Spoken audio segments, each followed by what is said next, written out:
Burks on the mound. He has been the hoss for the Rockets all year long. But if he finds any trouble whatsoever, you've got Braden Terry behind him, and then you've got Eddie Villarreal. He's also down in the bullpen. And so in a one-game series, I kind of like Robinson's pitching depth. I'm with you. This is the seventh appearance for the Robinson Rockets. Their last journey to the state tournament was in 2017. I believe this will be the third, maybe the fourth time that they've actually played for the championship. So this is kind of it's certainly different, but they've been in postseason a lot. And again, you go back to 2017 for the last time this club actually played in the state tournament. And for Brock, this is their 10th appearance, and I think their third in a row, 24, 25, and 26. Yeah, definitely their third in a row. They have a nice baseball program going on there in Brock. Matter of fact, they have a very nice athletic program going on in Brock because their football team is in the playoffs year in and year out. Their softball team made it to the state championship last week. So they got a lot of things going on in Brock, Texas. Let's go ahead and take a look at the starting lineups for this afternoon's matchup as the starters for Brock are being introduced. All right, the Brock Eagles, their head coach is Kobe Page, and this is the way he has filled out his lineup card. Leading off is the shortstop, Cannon Lightfoot. Batting second, doing the catching, Braxton Roberts. Batting third is the first baseman, Evan O'Connor. In the cleanup spot, left fielder, Jake Wendell. Batting fifth is the third baseman, Asher Strait.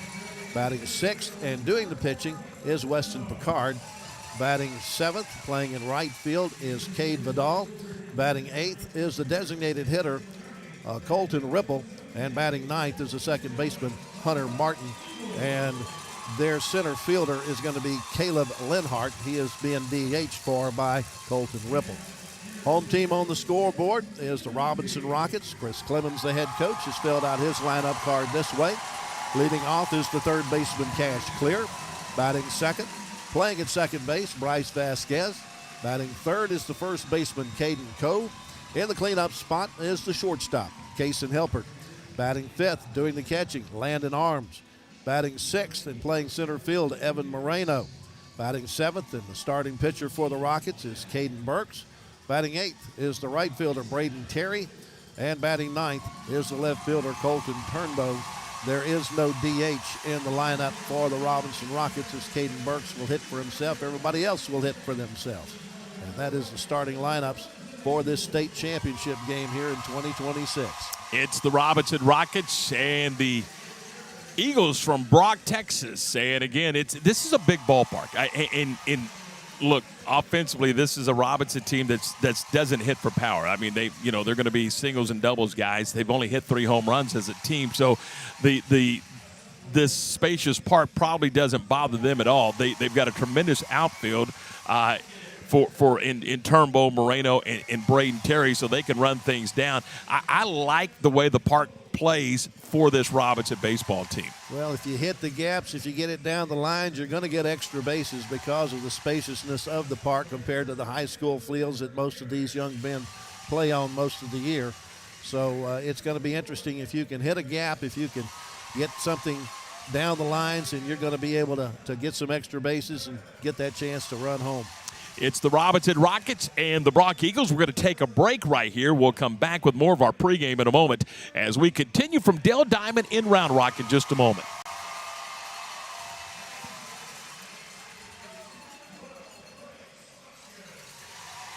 Being stuck on the side of the road is stressful no matter what time it is. Tow King is here to help. A locally owned and operated family-run business, Tow King offers 24-hour emergency roadside assistance with trained operators and high-caliber equipment for damage-free towing.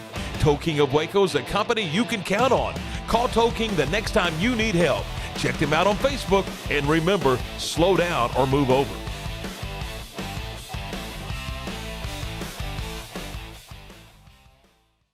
Looking for the best gear for your next game? Head to Triple S Sports at 200 Deb Avenue in Waco. From equipment and team uniforms to caps, belts, balls, gloves, and cleats, Triple S Sports has everything athletes need to perform at their best. Shop top brands like Rawlings, Mizuno, Evo Shield, New Balance, Under Armour, Wilson, Easton, and Adidas. Whether you're gearing up for baseball or softball, Triple S Sports has you covered. Open Monday through Friday, 9 to 5:30. That's Triple S Sports, your hometown sports headquarters in Waco. The Robinson Rocket Athletic Booster Club is a non-profit organization comprised solely of volunteers.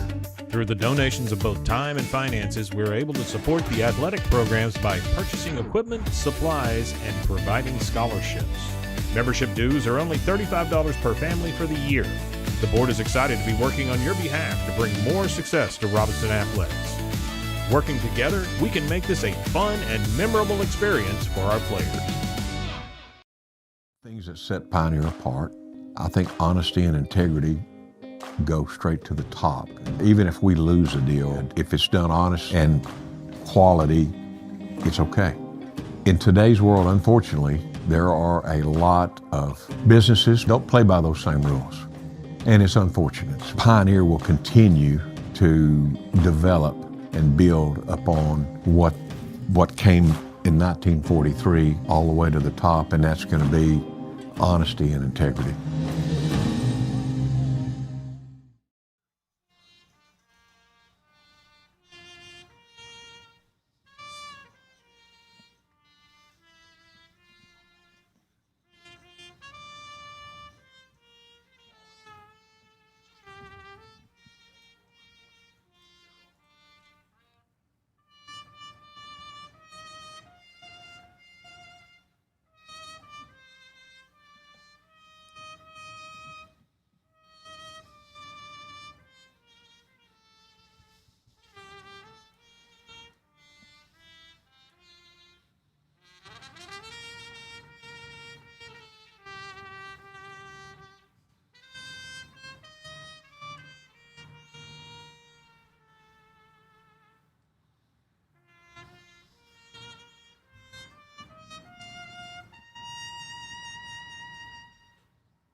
That's Tyler Hill, the Robinson graduate who is headed to the Marine Corps with our national anthem. And what a tremendous job by Tyler Hill with our national anthem. I can't wait to hear him play Reveille. I'm telling you, man, the kid can play the trumpet.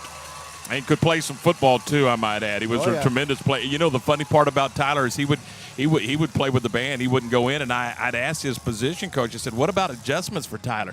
Tyler doesn't need any adjustments. Tyler can play football. All right, we're ready to go. Let's set the defense for the Robinson Rockets. Colton Turnbull's out in left. Evan Moreno's in center. Brandon Terry is your right fielder. Cash clears at third base. Kason Helpert is the shortstop. Bryce Vasquez at second base. Caden Cole's at first. Landon Arms will do the catching, and Caden Burks is on the mound. The southpaw is 13-2 with a 1.15 earned run average. In 97 and a third innings, he's given up 73 hits, 26 runs, 21 of them earned. He has punched out 96. He's walked 32, and opponents are hitting 210 off of the lefty Caden Burks. His last outing came last Thursday when he defeated Wimberley in game one of that best 2 out of 3 state semifinal matchup. In that ball game, he threw a complete game, 7-hitter, gave up 1 run, punched out 5, and walked 2. The guy is not going to overpower anybody, but he is going to pitch. He's a guy that pitches. There's a difference between throwing and pitching, and this guy pitches. He uses 3 pitches, and he moves them in, out, up, down, and keeps guys guessing. Well, Chris Clemens has his pitchers throwing to contact, but they put in the spots in the strike zone that just doesn't necessarily allow the batter to get great contact. They get a lot of fly ball outs. They get a lot of ground ball outs. They don't get a lot of strikeouts, but they keep their teammates on the toes because the ball is going to be in play. So we are just set to go.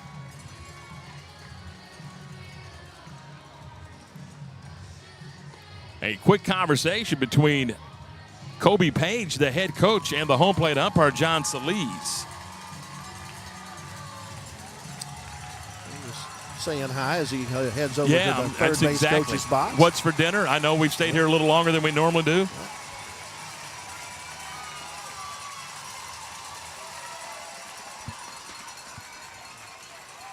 So we are set to go.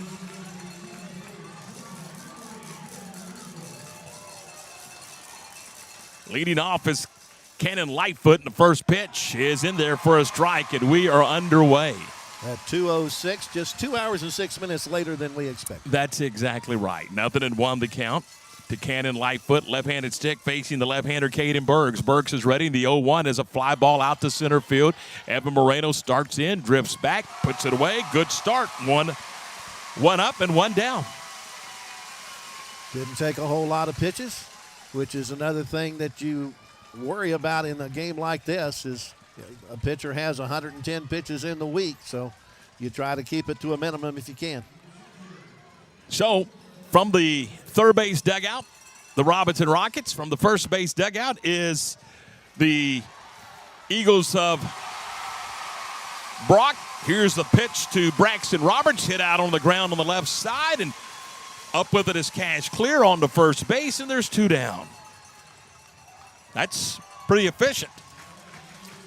I like it. 4 pitches and 2 outs. Indeed. That'll bring up the first baseman, Evan O'Connor. We thought Evan O'Connor might be in the starting role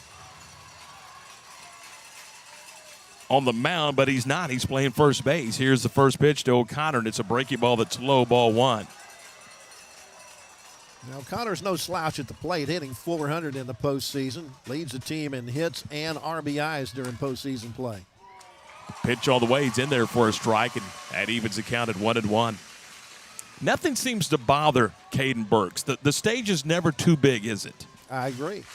1 ball, 1 strike, 2 outs. The 1-1 pitch off the plate for a ball, and it's 2-1. I think some of that is also a reflection of their head coach, Chris Clemens, who pitched in the big leagues. He knows how to just kind of keep the even keel, and he passes that on to his pitching staff. 2-1 is fouled straight back. It's now 2 balls and 2 strikes. Second baseman Bryce Vasquez is playing out in shallow right.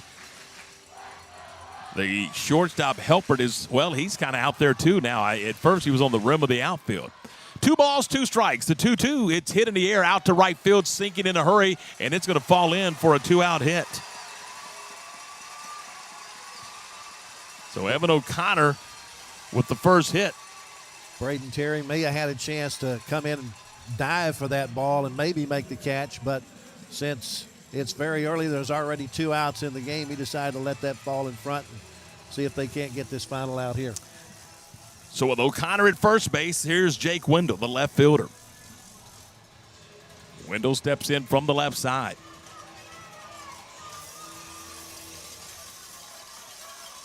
To the stretch goes Burks. He'll check over at first base. Here's the pitch. It's on the corner for a strike, and it's 0-1. Caden Cole holds at first base. Cash Clear on the playing even with the bag at third, and Helpert shaded over towards the second base bag. Lefty-lefty matchup. 1 on and 2 out. Top of the first inning. Here's the pitch. Swung on, foul back. It's 0-2. Now, I will tell you, it's hard to know just how many Robinson fans and how many Brock fans there are here because everybody's dressed in blue. Yeah, but I'm telling you, man, the city of Robinson's here. The community is here. There's no question. I was down amongst them earlier. 0-2 the count with 2 outs. Burks to the stretch. Now he's going to lob one over to first base. Back standing is Evan O'Connor.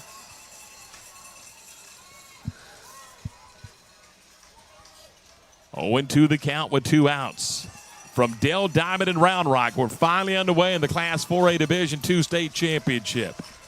Caden Burks to the stretch. Here's the 0-2 pitch. Just off the plate for a ball, and it's 1-2. John Solis and our home plate umpire from Corpus Christi said, nope, that's a ball. As Burks tried to get him to chase one off the plate, and he wouldn't do it. 1-2 the count. Burks is ready. A look to first, and the 1-2 pitch. It's a bit high for a ball, and it's 2-2. Burks thought he had strike 3 with a breaker. I'm not so sure he didn't, but Solis, the home plate umpire, says it's a ball, so it's 2 balls, 2 strikes with 2 outs. Well, that's part of the thing you do in the first inning as a pitcher. You find out where the umpire strike zone is for the day. Burks working from the third base side of the rubber. Deals a 2-2 that's way outside for a ball, and it's now 3-2. Nice scramble by Landon Harms to make sure that the runner stayed at first base, got into that right-handed batter's box, blocked it with his body, and kept it out front. A lot of territory between home plate and the backstop. 3 balls, 2 strikes. O'Connor is at second. He'll be moving with the pitch. Here's the 3-2. Swung on, grounded back up the middle. And it is going to be knocked down by the shortstop Vasquez. Karam's out into center field, allowing O'Connor to race around to third base. It's a base hit for Jake Wendell with 2 strikes. Vasquez diving for the ball, actually had to go off the end of his glove, and Karam's out into center field. Did his best to try to keep it on the infield and keep that runner at first to just one advanced bag, but he ends up going to second with the ball getting out into center field. With 2 outs, he was probably going to do that anyway if it went through cleanly. Not an error on the play, just a base hit. 2 outs, 2 on, with Brock threatening here in the top of the first inning. It looked like the Rockets were on easy streak. They retired the first 2 on about 4 pitches, but since then O'Connor singled and Wendell has singled, so they're on the corners for Asher Strait, the third baseman. Right-handed stick up in the front of the box to face Caden Burks, who deals the pitch. It's in there at the belt for a strike, and it's 0-1. He threw him the fastball right down the middle. Yeah, got 2 outs with the first 4 pitches. The next 10 pitches, though, he's got runners at the corners. 0-1 the count. Strait ready to work. Burks to the stretch. He checks the 0-1. Swing and a drive down the left field line, but this one's foul into the stands and out of the stands, back onto the field of play. And here's another thing that we haven't mentioned, Lark, and I'm just curious how much effect it's going to have, but this is a different baseball. This is a Baden baseball. They play all year long with the baseball of their choice, which most use Rawlings. Now when you get to the state championship, you have to use a Baden baseball. Is it different? I don't know. Only the pitchers can tell you. But they are playing with a different baseball than they played with all year long. 0-2 the count to Strait. The 0-2. Swing and a drive foul down the third base line. This Brock team's making good contact early. And that one's off the sidewall out into left field. Time is called by the third base umpire, Art Green. And I'm not sure. He was somebody to chase down that ball out of let one of the Rocket players go chase that baseball down. But he was pretty emphatic about calling time. R.J. Cannon out there to retrieve the baseball. Still 0-2 the count to Strait. To the stretch. And the 0-2 pitch. Swing and a drive deep to left, but hooking foul. Again, good contact, but not between the lines. Not between the stripes. And Strait remains in a hole at 0-2. The Rockets need 1 strike to get out of the frame. They're on the corners with O'Connor at third and Wendell at first. Caden Burks is ready. The lefty kicks and comes home with the 0-2, and it's a fly ball down the right field line. Long run over for Braden Terry, but this one's going to find its way into the seats. And we'll do it again. And how about the fight of this Asher Strait, the third baseman? Well, he's run the pitch count up to 18 now in the first inning. 0-2 the count. We're just underway, top of the first inning in this Class 4A Division II title game. Runners at the corners with 2 outs. 0-2 the count to Strait. And the 0-2 offering. Swing and a drive out to center field. This should be a can of corn for Moreno. He moves in on it. He's there. He puts it away, and the inning is over. A threat, but that's it for Brock. No runs, a couple of hits. They strand a pair. We played a half an inning. It is Brock 0. The Rockets are coming up. Robinson Baseball is presented by K4 Construction and brought to you by Greg May Honda. And we're back with more in just a moment. K4 Construction is a trusted general contractor and construction management firm locally owned and operated in the Waco area, serving all types of commercial clients, industrial, municipal, educational, religious, retail, clinical, and more. K4 Construction provides cost-effective, high-quality construction solutions tailored to each project's needs. Whether it's ground-up commercial development, facility expansion, or interior renovation, K4 Construction brings integrity to each project. K4 Construction, a team you can count Family on. owned and operated, Heatwave Glass and Window Tinting can help protect you and your vehicle. Specializing in auto glass and window tints, films, rock and chip repair, even replacing glass. And when you're looking for ways to improve your home, window tinting should be at the top of your list, making your home more efficient and attractive. Heatwave provides a wide range of commercial window tinting. Call Heatwave Glass and Window Tinting today, serving Waco and surrounding areas. WindowTintingWaco.com. You're positive. Okay. I heard him saying Pickard in there. We welcome you back to Dale Diamond as we move to the bottom of the first inning. Chris Clemens' Robinson Rockets look for an early lead, Lark. They've got Cash Clear, Bryce Vasquez, and Caden Cole coming to the plate. Chris's team hitting .282 throughout the first 39 games. Weston Picard warming up, right-hander. And again, there was some conversation that Evan O'Connor wasn't 100%, but again, he's Playing first base. And then we were told here in the press box that he may be available for later in the game, that they're kind of saving him. They're trying to get 2 or 3 innings out of Picard. So I don't know. Is it a cat and mouse game, or is this just the way that the head coach, Kobe Page, wanted to pencil in his lineup? Well, I go back to the days when there used to be the semifinals in the state championship game, Right. and Brenham was here year in and year out. And there was this great pitcher by the name of John Peters, who has still not ever pitched in a state title game. Yep, the Brenham Cubs left him for the championship game. They didn't get there. Cash Clear's going to lead it off. He's a .286 hitter, no home runs, 17 driven in. Does lead the team in runs scored with 45, which makes sense being at the top of the lineup. And this is a kid that will crowd home plate and does not mind taking one for the team. Picard ready to work. And the right-hander kicks and comes home, and the first pitch hit him. It's uncanny, but it does. It rides up and in, and Cash Clear's at first base.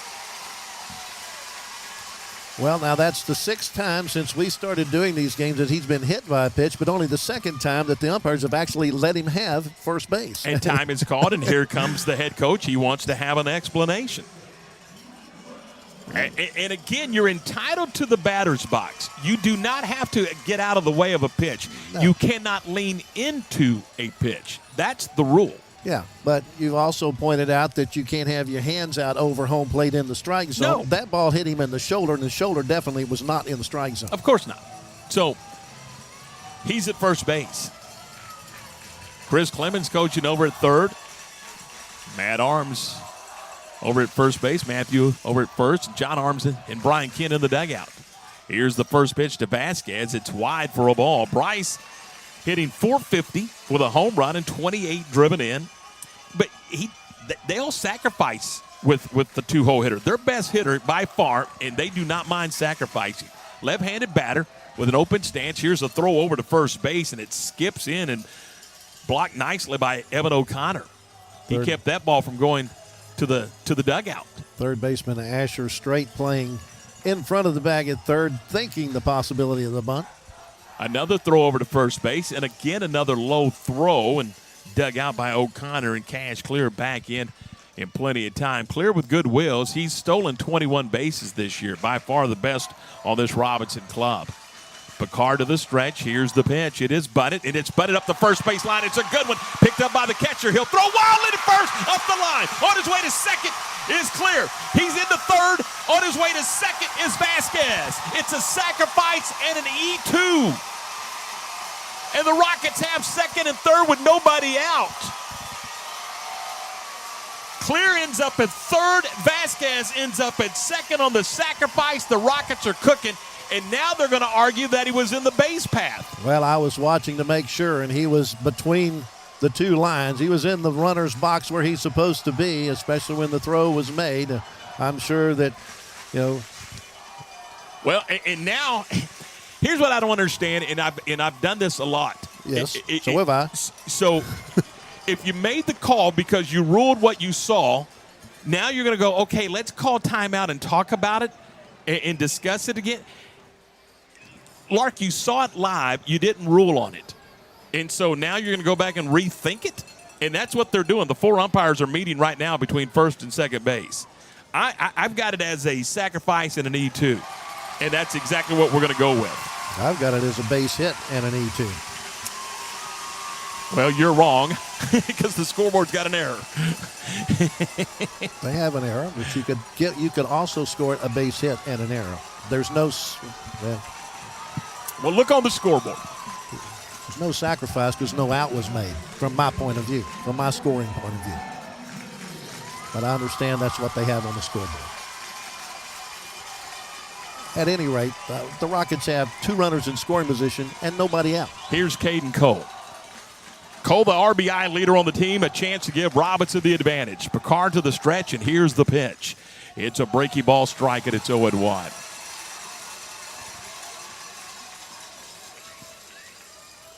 It's a sacrifice and an error, just as I said. 0-1 to Caden Cole. Picard to the stretch, and the pitch. There's a fastball for a strike, and it's 0-2.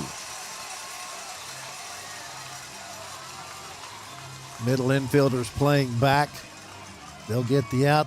Corner infielders, if it gets to them, especially third base, they'll come home or at least try to hold the runner at third. His job is to get the ball in play, but he's got 2 strikes, does Caden Cole. Here's the 0-2 offering, swinging and fouls it back.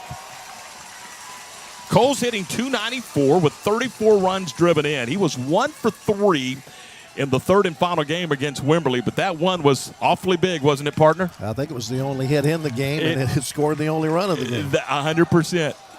He drove in a run, and it was the only run of the game. He's got a chance here with 2 on and nobody out. Kason Helpert's on deck. Here's the pitch. It's wide for a ball. Threw him an off-speed pitch. Threw it into the opposite box on purpose, I think, to see if he could get Caden Cole to chase. Again, Cole with a .294 average and 34 runs driven in, which leads this Robinson club. Clears at third, and Vasquez is at second. Here's the 1-2. Swinging a fly ball foul over the right side, and that's over the roof here at Dale Diamond. And it remains a ball and 2 strikes. Now, on the scoreboard, I see 85.78. Would that be the temperature? Down in the right-hand corner of the scoreboard? I don't know if that's temperature or speed of pitch. Could be that. Yeah, good point. Here's the 1-2. Swing and a miss. Got him to chase a slider away. That's a tough out for the Rockets as Cole strikes out for the 22nd time this year. And I'm going to think that's speed of the pitch because now it says 81.84. Yeah, that's what it is. Interesting that they would tuck it away in the corner of the scoreboard. So there's 2 on and 1 out. And here's Kason Helpert. Helpert's hitting .272. He's got a pair of homers and 26 driven in. Feel like this is a big spot for the Rockets in the ballgame with 2 on, 1 out. Unable to get the run home with nobody out. Now let's see if they can get somebody home with 1 out. Picard is ready. Here's the pitch. Swing and a foul tip strike, I believe. Or did he? Oh, no, he just missed it, didn't he? I thought he tipped it, but 0-1. Thought I heard bat hit bump metal. 0-1 to Helpert. Helpert 0 for 2 in the ball game, and he's wanting a new set of signs and doesn't get them. Kason climbs back in the right-hand box with Cash clear at third and Vasquez at second.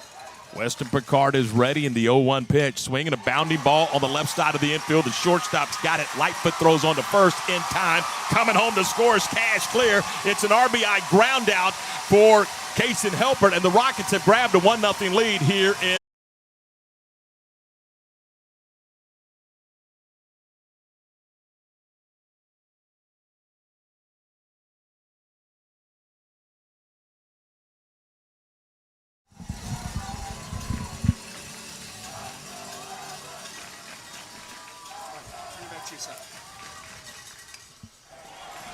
Three balls, 2 strikes to Evan Moreno. We apologize for the technical difficulties. Robinson leading 1-0. Cash clears scoring on the RBI ground out by Kason Helpert. Then Landon Arms was hit by a pitch. He then stole second base. So it's second and third in the bottom of the first. Moreno at the plate for the Rockets. Here's the 3-2 pitch. Swinging a foul ball off to the right side. It remains 3-2. What did Landon Arms do? Landon Arms was hit by a pitch and stole second base. Thank you. We can get all that cleaned up in a minute. 3-2 the count with 2 outs. Robinson leading 1-0. An opportunity for a big inning here in the bottom of the first. Picard to the stretch. And the 3-2 to Moreno is a fastball called strike 3. Moreno down looking, and Robinson is retired here in the bottom of the first. But they get a run, and they're going to do it on a hit. And there were 2 men left on base. 1 error committed by the Brock Eagles. We have played 1. It is Robinson 1 and Brock nothing. This is Robinson Rockets baseball. We're back with more in just a moment.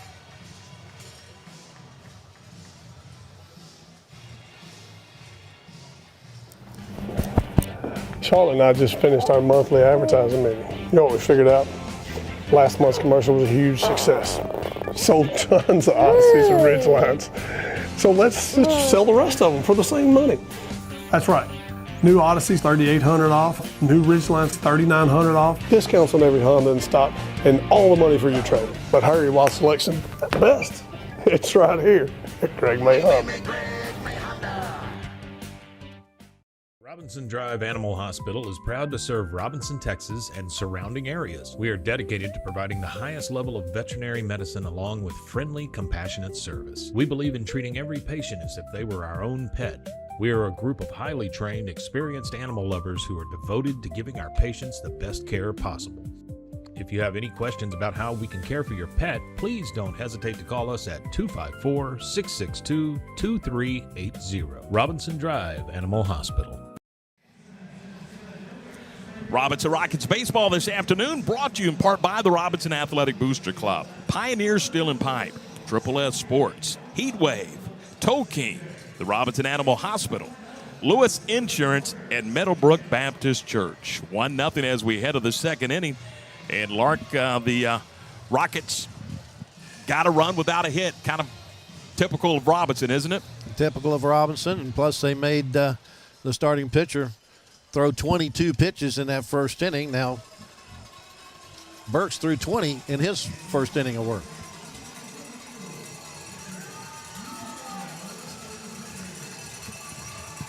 Weston Pickard is going to step in. And the first pitch is wide for a ball. It's 1-0. Cade Badal is next. Picard takes a strike. And it evens the count at 1-1 strike. Picard, Badal, and Ripple here in the top of the second inning.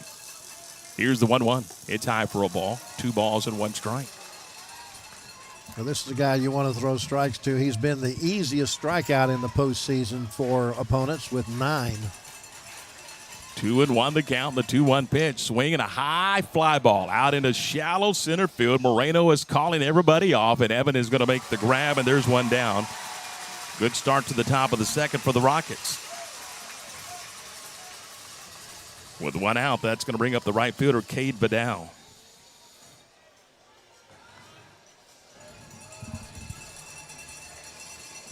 Badal climbs in from the right side to face the southpaw Caden Burks.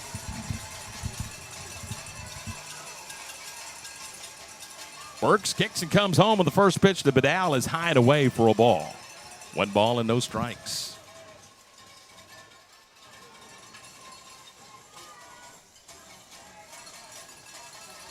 Burks working quickly, gets the sign for Arms, and the 1-0 is cut on and foul tipped into the mid of the catcher. Arms. Looked like a good hard slider from Caden Burks, and that evens the count at 1 ball and 1 strike. There's a 1 ball, 1 strike count with 1 out. Here's the 1-1. It's high for a ball. It's 2-1. 2 balls, 1 strike.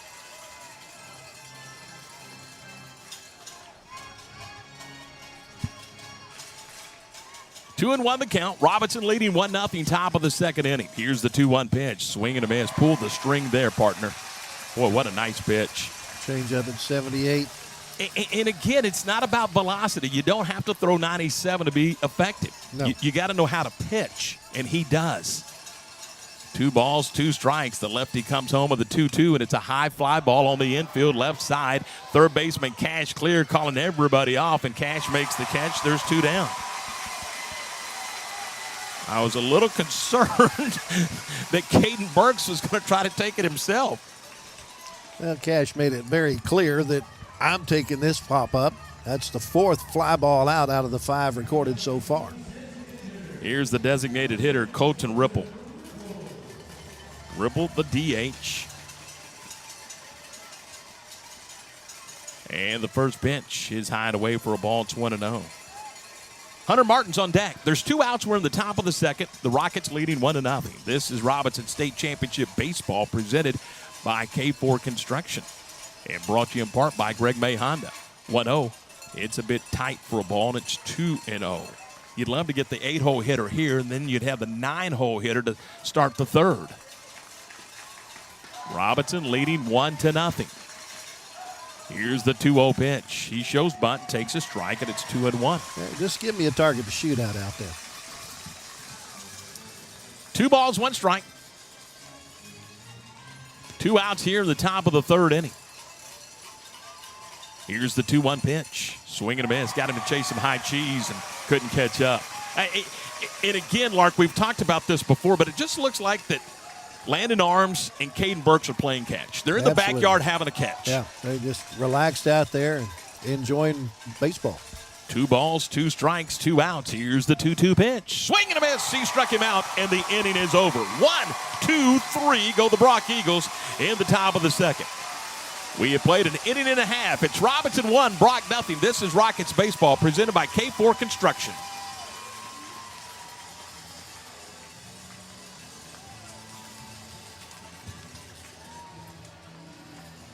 Accidents happen, storms happen, the unexpected happens. That's why having the right insurance matters. That's why having the right coverage matters. At Lewis Insurance, you get protection you can count on, from auto to farm and ranch, to oil and gas, to construction sites and companies. Your business and life depends on it. Built for Texas, backed by experience. Call today for a free quote, 2547532505. Lewis Insurance, real coverage, real people. Hey, my name is Kerry, and I'm the pastor here at Meadowbrook Baptist Church in Robinson. Hey, what an incredible playoff run our Robinson Rocket baseball team is having, and we definitely support you guys. And so good luck. The great Bambino, Babe Ruth himself, said, "It's hard to beat a person who never gives up." Well, I know that's the heart of you guys, and so we know that Rockets never quit. So keep it up, guys. We're here with you and support you.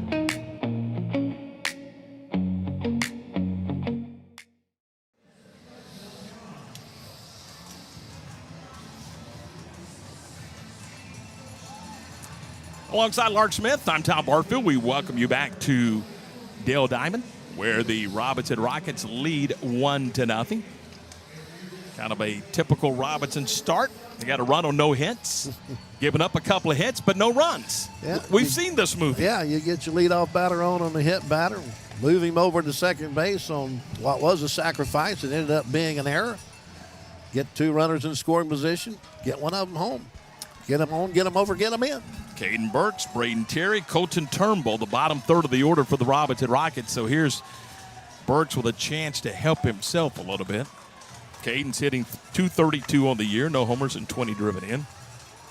Went 0 for 2 in the win over Wimberley in that third and final game last Friday night. Steps in from the left side, and the first pitch from Picard is high and away for a ball. It's 1-0.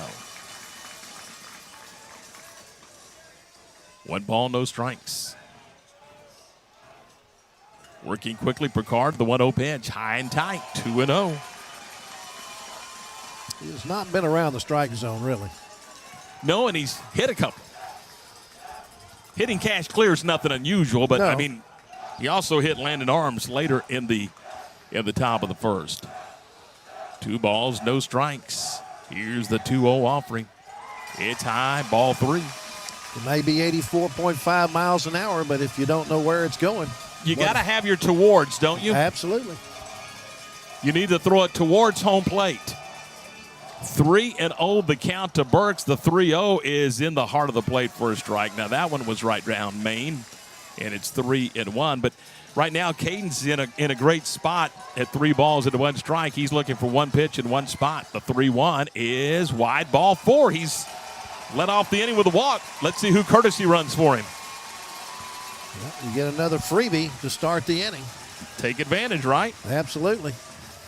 So let's see who's going to courtesy run for Burks.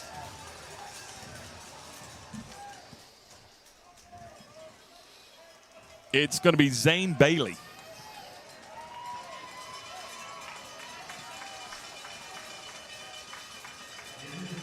Zane Bailey running at first base, and that's going to bring up Braden Terry. Terry's probably going to be trying to get a bunt down. A 163 hitter. To the stretch. Here's the pitch. He shows bunt, takes one high, snap throw to first, and Bailey's back in plenty of time. Matthew Arms rushing in to have a quick word over at first base with the courtesy runner, Bailey. And again, it's not a pinch runner, it's a courtesy runner. You're allowed to run for the pitcher and the catcher with no penalty. 1 ball, no strikes. Here's the 1-0. Again, he shows bunt. And he takes a belt tie strike, and it's 1-1. Not exactly a good pitch to bunt anyway. You bunt that one, you're probably going to pop it up. Most likely. 1 ball and 1 strike to the Rocket right fielder, Braden Terry. Here's the 1-1. He shows bunt again and takes a strike on the outer half. And it's 1-2. Now what do? Do you take it on or take it off or leave it on? Chris Clemens rolling through the signs at third. Snap throw to first. Bailey's back. Home plate umpire had time anyway. Yeah, you need a batter in the batter's box, and you don't have one right now. Now you do. Braden Terry climbs back in from the right side. To the stretch, Picard. A look over to first. Here's the pitch. Swinging a puncher down the right field line, but this one's going to fall foul over near the tarp and fall in behind the tarp.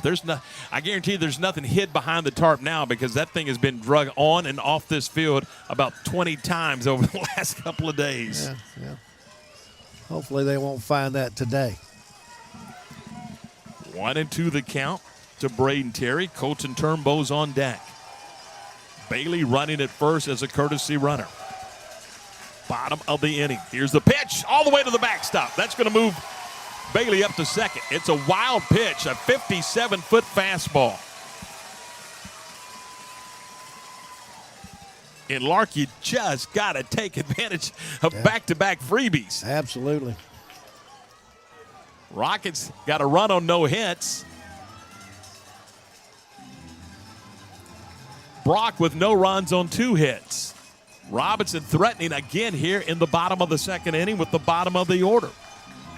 For Braden Terry, get the ball in play. Move Bailey over to third base. 1-2 the count. Here's the 1-2 pitch. Swing and a pop-up foul. Back behind home plate, and it's going to find its way into the stands. It remains a ball and 2 strikes. I'm telling you, there's a sea of blue here for Robinson and a sea of blue and gold for Brock. Kind of fun to see, isn't it? Absolutely. 2 balls and 2 strikes now to Braden Terry. Picard to the stretch, and the 2-2. Swinging a ground ball on the left side of the infield. Going to be gobbled up by the third baseman straight. He bobbles, he throws to first, not in time. E5. Straight had a chance to throw him out, but he bobbled it. And able to leg it out is Braden Terry. Slow roller toward the shortstop. The third baseman's job is to cut it off if he can, and sure enough, Straight got there to cut it off. But he had it in his glove, and then all of a sudden it dropped out of his glove hand, and he had to reach down and pick it up. By that time, Terry had legged it out. Second error of the game against the Brock Eagles. Well, there's 3 free bases out there right now here in the inning. You got a walk, a wild pitch, and an error, and it's first and second with nobody out here in the bottom of the second inning. Robinson leading 1-0, and you got to believe that Colton Turnbull, the left fielder, is going to be bunting. He's a 163 hitter, up there left-handed. Corner infielders are in. To the stretch, Picard. A look back to second. Here's the pitch. It is way outside for a ball, and it's 1-0. Well, that's one way to keep him from bunting the ball. Now the question is, does Chris Clements, he's obviously going to have him bunting, but the question for Picard is, can he find home plate? 1 ball and no strikes. A look back to second by Picard, and the 1-0 pitch. Outside ball 2, and he was taking. And he's going to be taken until Picard can find the strike zone. Time is called, and we're going to get a conference on the mound. And again, this is just not very clean baseball on the part of the Brock Eagles. So let's just be honest.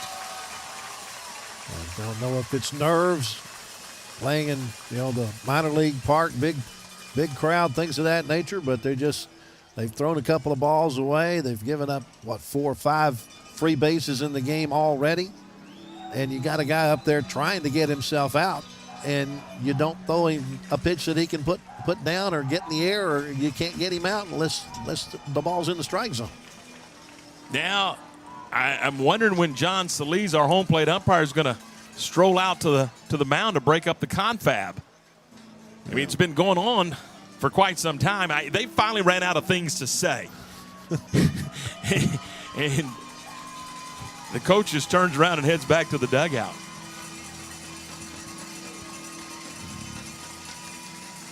And we're going to resume play with a 2-ball, no-strike count, and I got to believe that Turnbull's going to be taking right here. Take till you get 1. Maybe.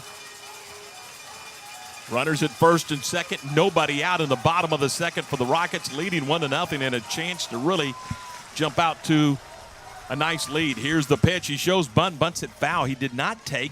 He went ahead and bunted it back into the screen for a strike, and it's 2-1.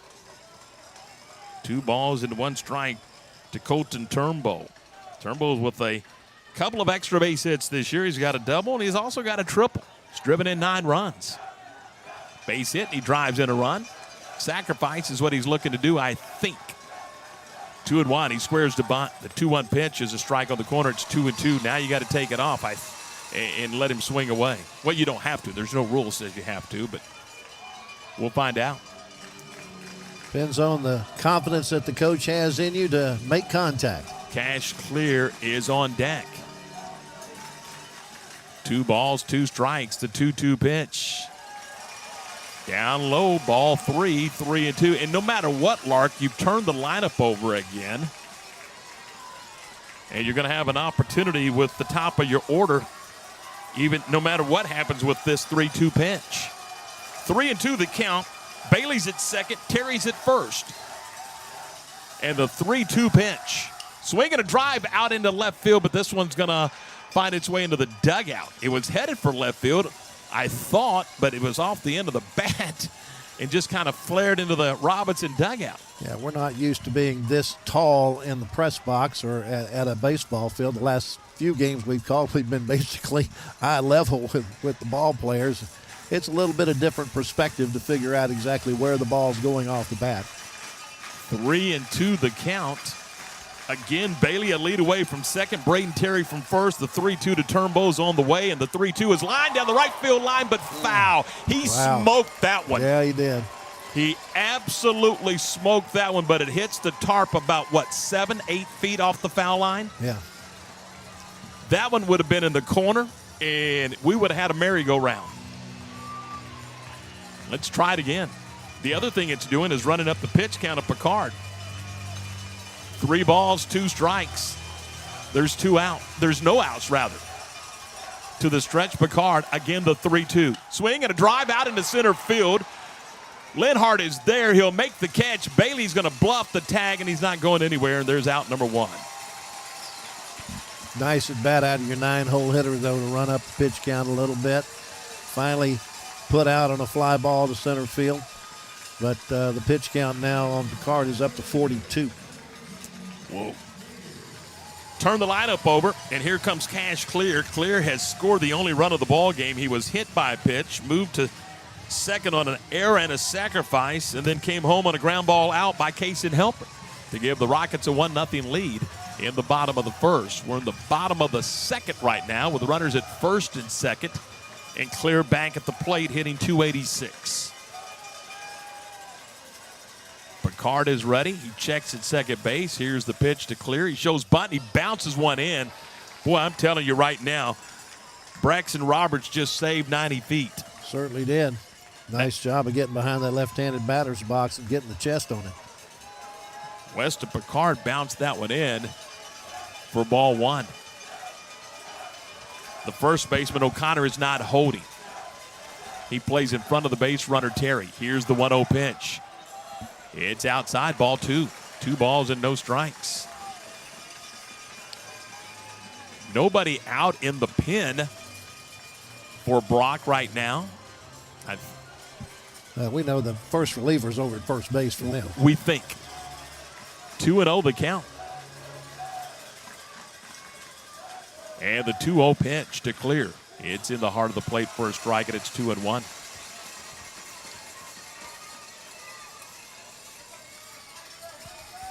Two balls, 1 strike. Outfield pretty much straight away, not very deep for Cash Clear. Weston Picard to the belt, and the 2-1 pitch. Swing and a miss. It's 2-2. Chased one up and out of the zone, and that evens the count of 2 balls and 2 strikes. Bryce Vasquez is on deck. Robinson leading 1-0 here in the bottom of the second, but they're threatening with the runners at first and second. And a spin by the pitcher Picard, chasing Bailey back to the second base bag. Bailey runs for Caden Burks, the pitcher. Burks led off the frame with a walk. Bailey took over running for him, went to second on a wild pitch, and then an error allowed Braden Terry to reach. Here's the 2-2, and it's way outside for a ball. It is 3-2. Another save by Braxton Roberts.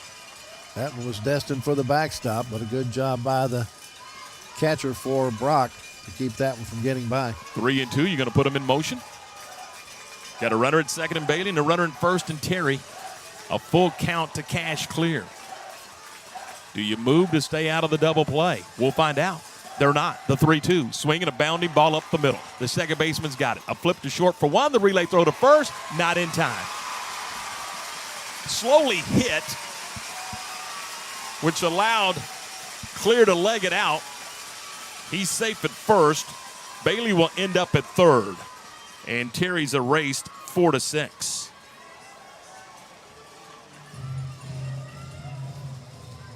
So now you have them on the corners, but there are 2 outs.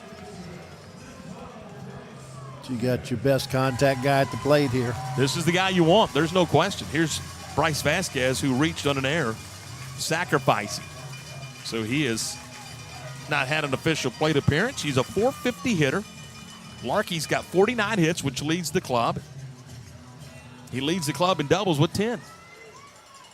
And he's got 28 RBIs, which is second best on the ball club, behind the 34 of Caden Cole.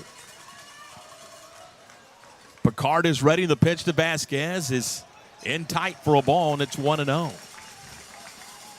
Clear, the leading base stealer for the Rockets with 21 on the year. See if maybe they might try to get him in a scoring position with 2 outs. Right now, I think I'd leave him there and let Vasquez swing. Yeah, absolutely. 1 ball and no strikes. Here's the bluff to throw. And they actually throw it over to the third. That's a lob throw over to third. That's a weird-looking play as Picard stepped off and just kind of threw a lollipop over there. I mean, it looked like a slow-pitch softball pitch. Wow, how weird is that? Back to play, 1-0. The pitch, swing and a miss. It's 1-1. If you put Clear in motion and he steals the base, then they could possibly walk Vasquez to pitch around him. 1-1 the count. Picard is ready. He checks. Now he's going to step to third and look back to first.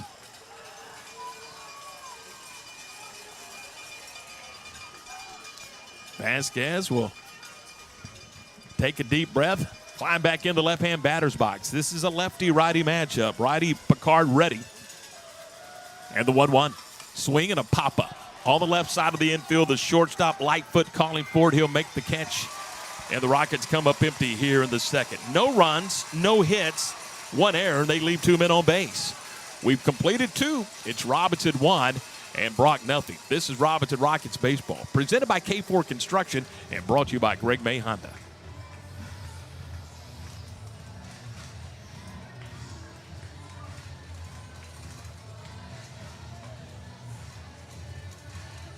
Accidents happen, storms happen, the unexpected happens. That's why having the right insurance matters. That's why having the right coverage matters. At Lewis Insurance, you get protection you can count on, from auto to farm and ranch, to oil and gas, to construction sites and companies. Your business and life depends on it. Built for Texas, backed by experience. Call today for a free quote, 2547532505. Lewis Insurance, real coverage, real people. Hey, my name is Kerry, and I'm the pastor here at Meadowbrook Baptist Church in Robinson. Hey, what an incredible playoff run our Robinson Rocket baseball team is having, and we definitely support you guys. And so good luck.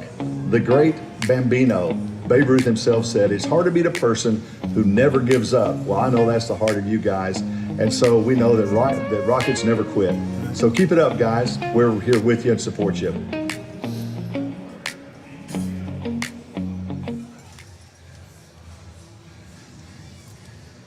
Tom Barfield, Lark Smith, and our producer Cameron Butler, we welcome you back to Dale Diamond, home of the Round Rock Express. And again, we want to say thanks to Tim Jackson, the general manager of the Round Rock Express. Man, he has been very hospitable to you and I over the years, and again today. Absolutely. Allowed us to do the talk show from the home run dugout out in right field. Just made everything run real smooth for us. So it's 9-1-2 in the order. Here's the second baseman, Hunter Martin. And the first pitch to Martin's a breaking ball that's low from Caden Burks. Ball 1. Martin, then back to the top of the order for Lightfoot and Roberts. We are in the top of the third inning. Robinson leading 1-0. Here's the pitch. He checks his swing. Did he go around? He did, said the home plate umpire John Solis, and that evens the count at 1 ball and 1 strike. Robinson on top 1-0. Here's the 1-1. Swinging a ground ball on the left side of the infield. Backhanded by Helpert to shortstop. On to first. Got him. Very close at first base, but Glenn Schick, the first base umpire, bangs him out, and there's one down. Deep in the hole at shortstop. Helpert's heels were on the edge of the outfield grass, but he made a perfect throw across the diamond. He's going to have to be able to get the out on that bang-bang play. Martin had good wheels. Back to the top of the order for Cannon Lightfoot. And the first pitch to Lightfoot is on the corner for a strike, and it's 0-1. Lightfoot flied out to center field his first time up. He's 0 for 1. Left-handed bat deep in the box on the left side against the southpaw Burks, who throws him a slider for a strike, and it's 0-2. Just like that, Caden Burks ahead of the count, no balls and 2 strikes.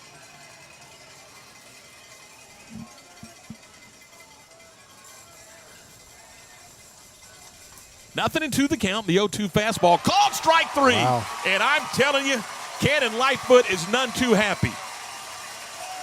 Second strikeout for Caden Burks. 3 pitches, and each one he moved out away from the batter by about a half inch each time. Barely caught the black with that last one. And what do we talk about all the time? And we've talked about it several times today. It's about pitching and not throwing, and that's exactly what Caden Burks is doing.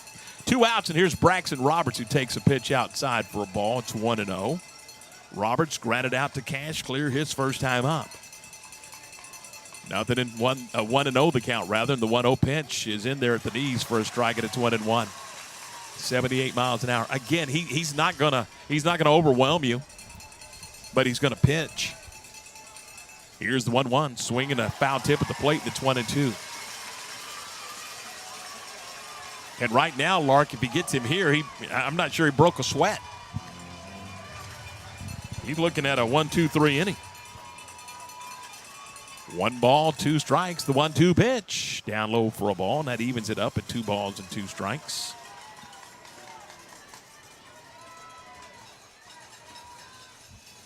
Two and 2 the count. Burks ready, the 2-2 offering. Outside for a ball, and it's full at 3-2.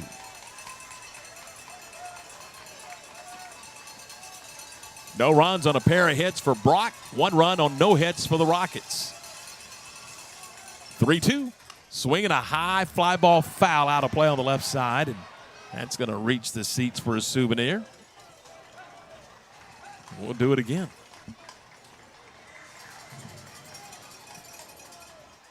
Martin grounded out to start the frame. Lightfoot called out on strikes, so there's 2 down. 3-2 the count to Roberts, and the 3-2 is ripped into right center field. This one's sinking, and it is down for a base hit. Moreno will play it back into the infield, and with 2 outs, the Eagles have a base runner. Hit it with just enough to get it over the infield into the shallow part of the outfield. Now, the outfielders are playing fairly shallow to begin with, but that one just a nice line drive, little humpback liner that got in behind the second base position. With 2 down and a runner at first base, here's Evan O'Connor, the right fielder, the first baseman. He singled to right field his first time up. And a throw over to first base, back in plenty of time, is Braxton Roberts. Robinson has Colton Turnbow in left, Evan Moreno in center, and Braden Terry in right. Cash clears at third, Kason Helperts at short, Bryce Vasquez at second, Caden Coles at first. Landon Arms doing the catching, and Caden Burks on the mound. And the pitch is a fastball that paints the outside corner to Evan O'Connor, and it's strike 1.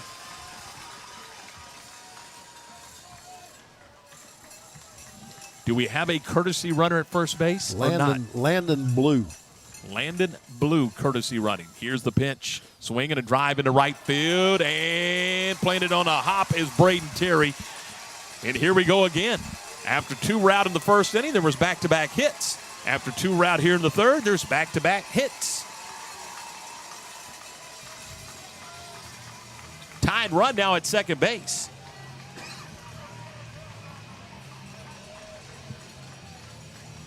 And here's Jake Wendell, who singled to center his first time up. He's 1 for 1.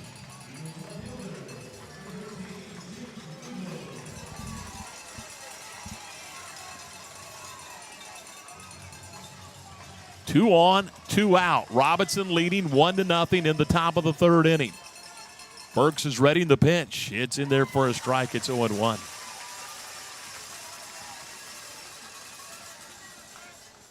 Don't think I've seen him hit anything past 79 miles an hour in this game just yet. 0-1 the count. Burks working from the third base side of the rubber, looks back to second. And the 0-1 pitch. Fly ball on the infield, left side. Cash clears there. He's going to take care of it on the little pop-up, and the inning is over.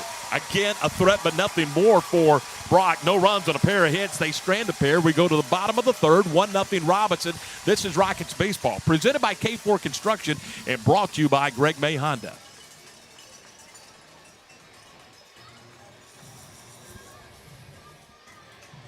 Being stuck on the side of the road is stressful no matter what time it is. Tow King is here to help. A locally owned and operated family-run business, Tow King offers 24-hour emergency roadside assistance with trained operators and high-caliber equipment for damage-free towing. Tow King of Waco is a company you can count on. Call Tow King the next time you need help. Check them out on Facebook, and remember, slow down or move over.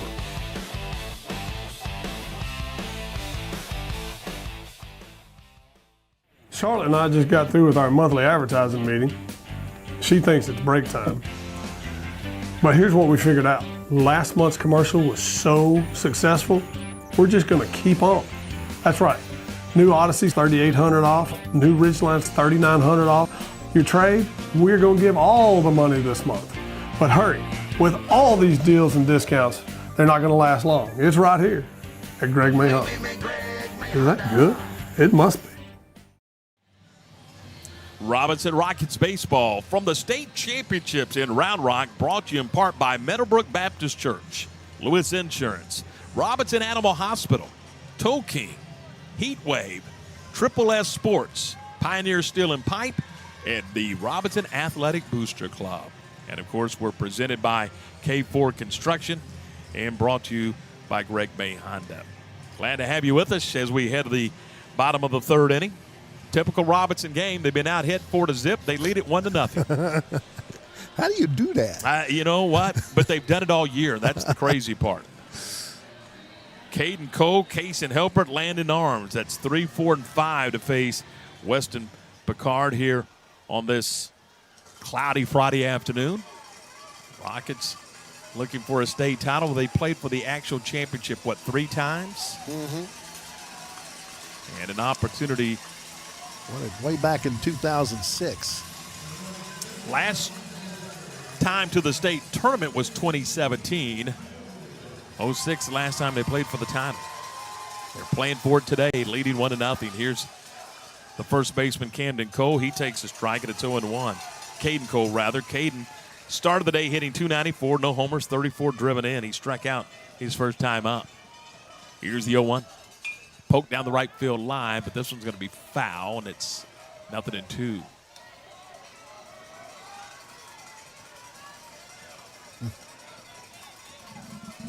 No balls and 2 strikes to Caden Cole. Case and Helpert to follow.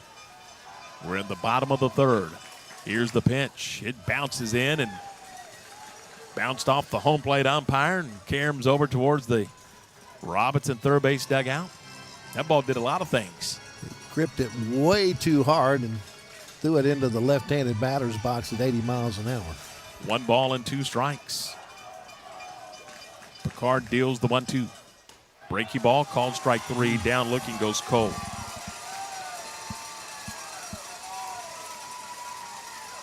Third strikeout of the afternoon for Picard.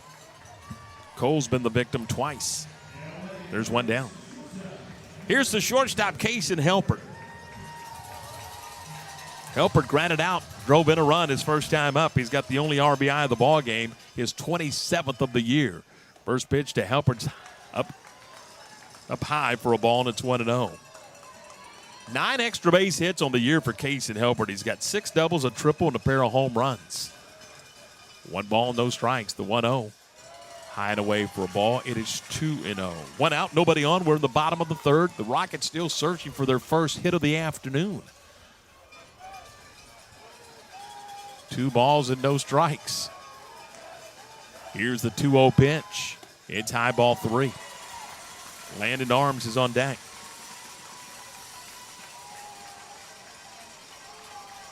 Mark, I don't know if we have the information, but I'm curious. Has anybody ever won a state championship without getting a hit? I mean, I don't know. It's possible. 3-0 the count. The 3-0 pitch. Down low, it's a 4-pitch walk to Helpert. Rockets got some business on the bases.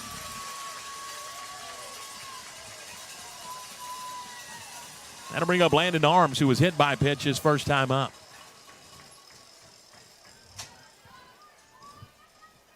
Arms looking down to Chris Clements, who's rolling through the signs at third base. Landon's big brother, Matthew Arms, coaching over at first. Dad with clipboard in hand in the dugout. 1 on and 1 out for the Rockets here in the home half of the third. They're leading 1-0. Picard is ready. Here's the pitch to Arms, and it's a strike. It's 0-1. Jake Wendell's in left. Caleb Linhart's in center. And Cade Vidal's in right field. Asher Straight's at third. Cannon Lightfoot's at short. At second base is Hunter Martin. Evan O'Connor plays first. The battery is Braxton Roberts behind the plate and Weston Picard on the mound. Throw over to first base and back in plenty of time is Helpert. 0-1 the count to Landon Arms, who was hit by a pitch his first time up. He was stranded at second after he stole a base. Here's a pitch that's wide for a ball. Snap throw. Helpert's back in plenty of time ahead of the tag of O'Connor. We play in the bottom of the third inning. Robinson a run on no hits.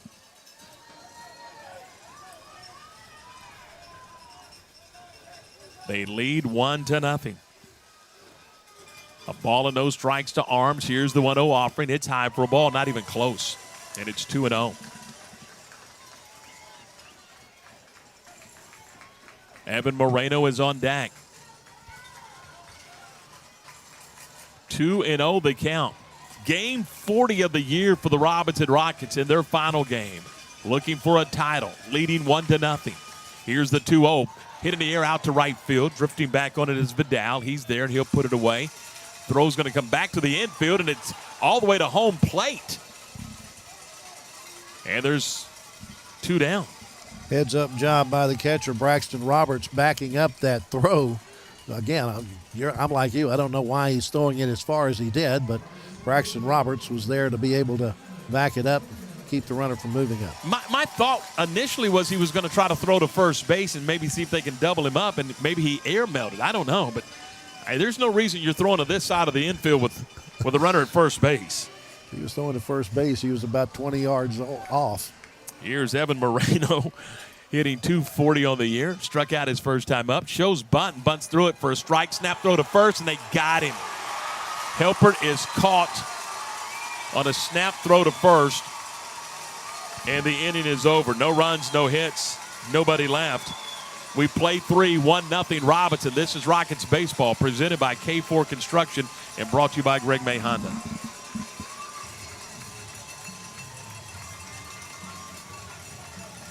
Looking for the best gear for your next game? Head to Triple S Sports at 200 Deb Avenue in Waco. From equipment and team uniforms to caps, belts, balls, gloves, and cleats, Triple S Sports has everything athletes need to perform at their best. Shop top brands like Rawlings, Mizuno, EvoShield, New Balance, Under Armour, Wilson, Easton, and Adidas. Whether you're gearing up for baseball or softball, Triple S Sports has you covered. Open Monday through Friday, 9 to 5:30. That's Triple S Sports, your hometown sports headquarters in Waco. The Robinson Rocket Athletic Booster Club is a non-profit organization comprised solely of volunteers. Through the donations of both time and finances, we're able to support the athletic programs by purchasing equipment, supplies, and providing scholarships. Membership dues are only $35 per family for the year. The board is excited to be working on your behalf to bring more success to Robinson Athletics. Working together, we can make this a fun and memorable experience for our players.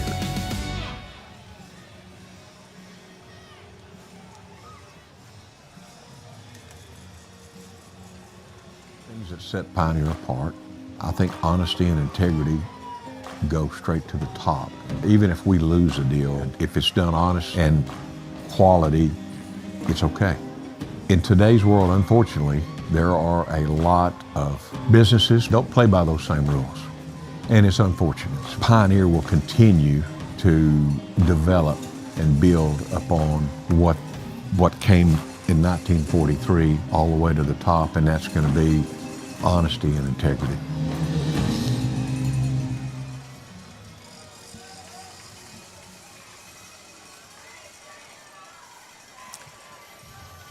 We head to the top of the 4th inning here in Round Rock at Dell Diamond. And the Rockets leading 1-0. It's Asher Strait, the third baseman, to lead it off. He'll be followed by Picard and then Vidal. 5, 6, and 7 to face Caden Burks. Burks ready to work, and the first pitch is a breaker for a strike, and it's 0-1. Strait up there with maybe some of the brightest batting gloves I've ever seen. I mean to tell you. Is that hot pink? That is hot pink. 0-1 the count. The 0-1 pitch is ripped into left field. It's a leadoff single for Strait.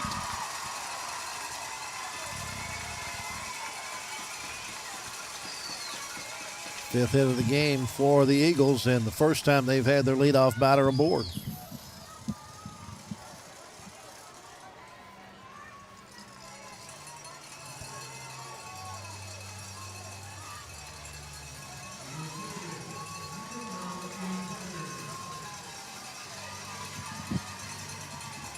Here's Picard, the pitcher. Let's see if he's bunting. Picard flied out to center field his first time up. He's 0 for 1. Strait being held on by Caden Cole over at first. The middle infield looks for a double play opportunity. Clears in on the grass at third. The pitch is a fastball strike. It's 0-1, and he did not show bunt. Nope. 0-1 the count to Picard. Rockets looking for a double play opportunity here. Leading 1-0. Tyne runs at first base. Again, Cole holding at first. Burks works from the third base side of the pitching rubber. The lefty comes set, and the 0-1 pitch shows Button, bunts it foul in the box, and that was close, and I do mean close to being an out. He was nearly out of the batter's box when he contacted that baseball. And, in fact, Chris Clemens is asking that same question. And the home plate umpire, John Solis, said, no, he was in the box. So now it's 0-2.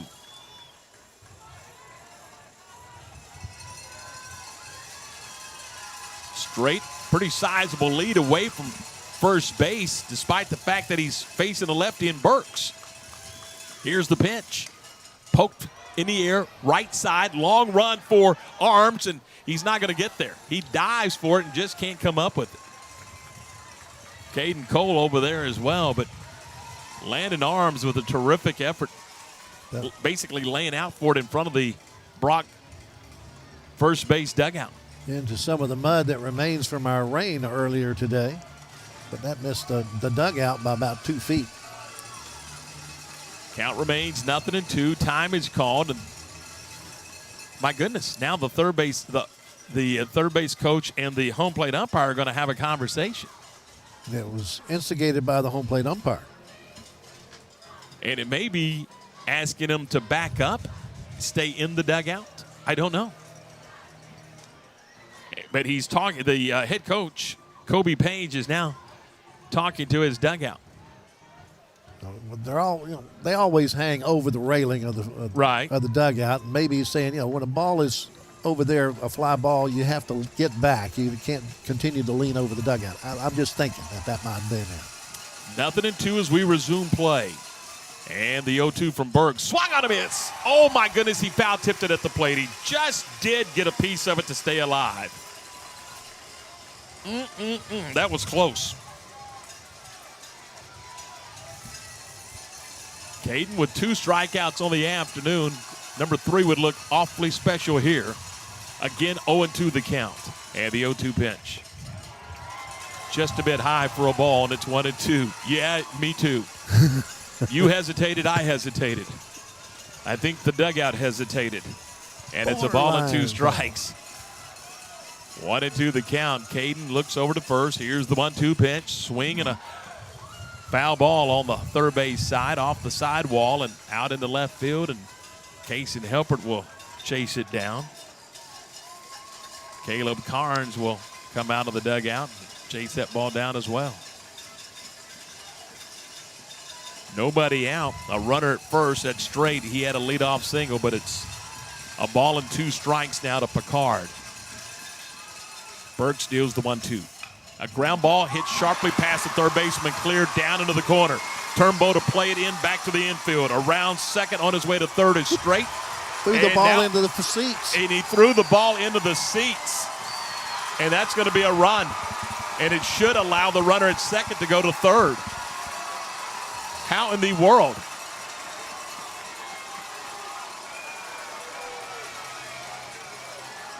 Time is called by the home plate umpire, John Solis. They're gonna all 3 gather around. They need to know where the runners were at the time of the throw. And they're going to give the batter runner third base, as you suspected, and as I suspected as well. It's 1 from the hill, 2 from the field. That one came from left field, and Palin just slipped out of the hands of Colton Turnbow, and he ended up throwing it into the left field stands. Now, granted, that left field corner, there's not a whole lot of foul territory, maybe a grand total of 5 feet of foul territory down both the left and right field corners. So it's kind of tough to see home plate from there. But apparently, maybe the wet grass, I don't know, but it slipped out of his hand. It did, and it went sailing into the stands. Asher Strait was able to score then, and Picard, who had the double, will move to third. No RBI, and the Rockets are going to play the infield in with nobody out. The game tied now 1 apiece. That's the 6th hit of the day for Brock. It's a 1-1 ball game. Badal at the plate with the infield drawn in, nobody out. We're in the top of the fourth inning. Caden Burks ready to work to Vidal. Here's the pitch. It's a breaky ball low for ball one. Interesting that he plays the infield in. I would say in a 7-inning ball game, this is still middle innings. Sure. But they're going to play the infield in. Eddie Villarreal is headed to the bullpen.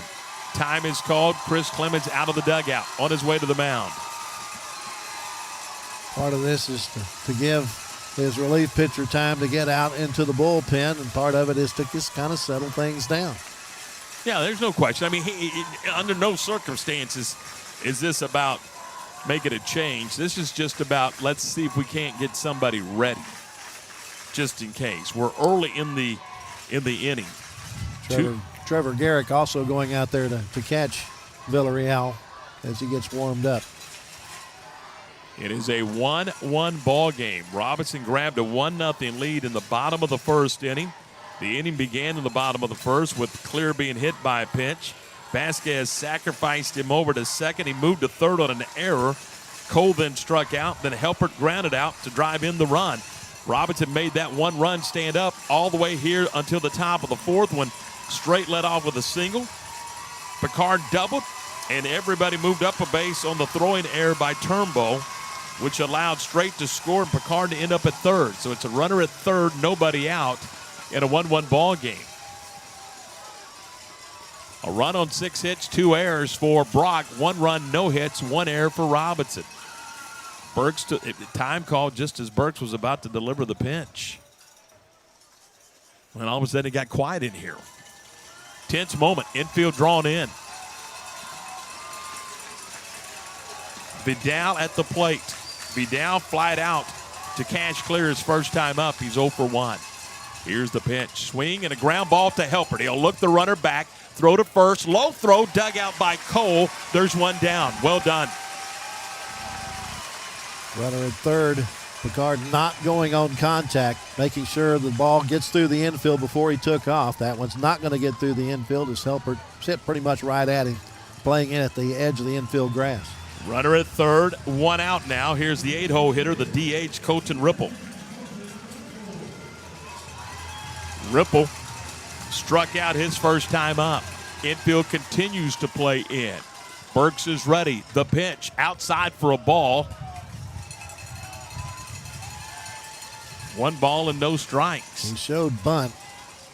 Robinson reacted with the first baseman coming charging hard. Clear stayed where he was at third base. 1-0 the count. Hunter Martin is on deck. We're in a 1-1 ball game here in the fourth. Here's the pitch. He does square to bunt and takes a strike. And it's 1 ball and 1 strike. Corners are charging, meaning Vasquez, the second baseman, has to cover the first base bag, and Kaysen Helpert has to cover the third base bag with the corners charging. And again, they're doing it from the rim of the infield. The infield plays in. Looking to cut the runner off if he swings away. 1-1 the count. The 1-1. Checks his swing and a pitch down and in for a ball. It is 2-1. High leverage inning. We got one here. It's a 1-1 ball game.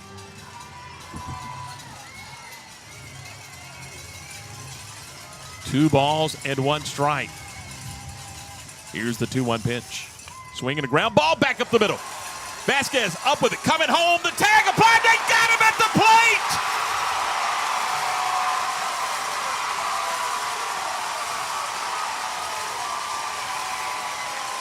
Two down. Ripple runs at first on the fielder's choice. Ball just out of the reach of pitcher Caden Burks, but a great job of charging in by Bryce Vasquez. Wasn't sure he was going to have time to get the ball to home plate before the runner arrived, but sure enough, he got it there on the third base side, and pretty much all Arms had to do was reach down and make the tag. Partner, if they get out of here giving up just the 1 run, my goodness. 2 down, here's Martin, the 9-hole hitter. He grounded out to Helpert his first time up. A throw over to first base, and back in plenty of time is Ripple. You've traded a base runner, but you've traded also 180 feet. Absolutely. From having the go-ahead run at third base, now you have the go-ahead run at first base in a 1-1 ball game here in the fourth. And Burks is ready. The pitch to Martin is a bit outside for a ball, and it's 1-0. Martin again grounded out to Case and Helper, the shortstop, his first time up. He's 0 for 1. Lightfoot, the shortstop, is on deck. Here's the 1-0. Swinging a ground ball on the left side of the infield. Up with it is Helper. He'll make the throw across the diamond. A wide throw, and it gets away. Up with it is Cole. He's going to throw to third. They get him at third base. The runner breaks the third, and Caden Cole dove towards the second base bag to keep that ball from going into right field on the throw from Helpert. He comes up with it and fires across the diamond where they get the runner Ripple going from second to third. How about that one? Well, we said that pitching and defense is going to win this game for Robinson. We've seen the pitching. Now we got the defense here in this inning. Overcome a couple of errors in the frame. Yeah, they do. It's a run on a couple of hits and one man left. We're going to the bottom of the fourth. It's a new score. It's 1-1. Robinson and Brock all knotted up. We're back with more in a moment. K4 Construction is a trusted general contractor and construction management firm locally owned and operated in the Waco area, serving all types of commercial clients, industrial, municipal, educational, religious, retail, clinical, and more. K4 Construction provides cost-effective, high-quality construction solutions tailored to each project's needs. Whether it's ground-up commercial development, facility expansion, or interior renovation, K4 Construction brings integrity to each project. K4 Construction, a team you can count on. So Juice waits for no one, not even the TV camera. So we continue on talking about used cars. We've got so many cars, trucks, SUVs, vans, you name it, we got it. If we don't, we'll get it, especially if you bought from us. And I'm telling you, this month's deals are gonna be hot. But hurry, they're gonna go fast. It's right here at Greg May Honda. Is that really good?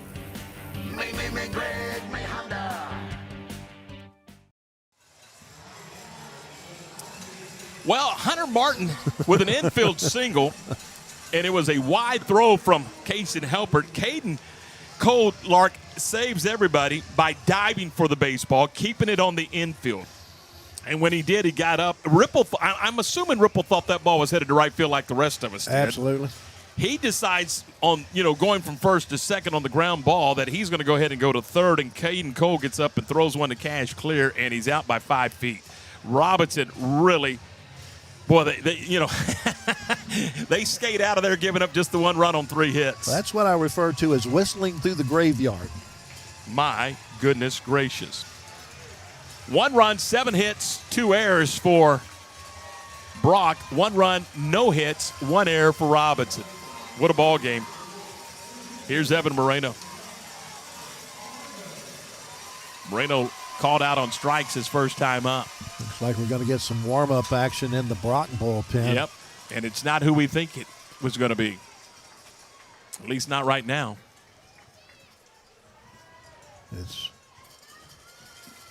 I'll let you pronounce it. Austin Galagli is best I can go with. Yeah, good with him. That's good. It's a good one for me. Now, he is also a first baseman, and the one we think might be the first relief pitcher is also playing first base. So we'll see. Well, here we go. On to the bottom of the fourth. Evan Moreno to lead it off for the Rockets. And the pitch is upstairs from Picard for a ball, and it's 1-0. Moreno called out on strikes his first time up. Started the day hitting .240 with no homers and 15 driven in. Robinson's got to get some activity on the bases. They've had some activity. They just haven't had hits. Yep. This pitch is down low for a ball, and it's 2-0 to Moreno. Yeah, left 4 on base and had 1 erased on a pickoff. So they've had it and scored a run. Here's the 2-0. It's down low, ball 3. 3 balls and no strikes. Picard looking into the dugout. That's an interesting sign. You don't see that real often. 3 balls and no strikes. The 3-0 to Moreno. It's in there for a strike, and it's 3-1.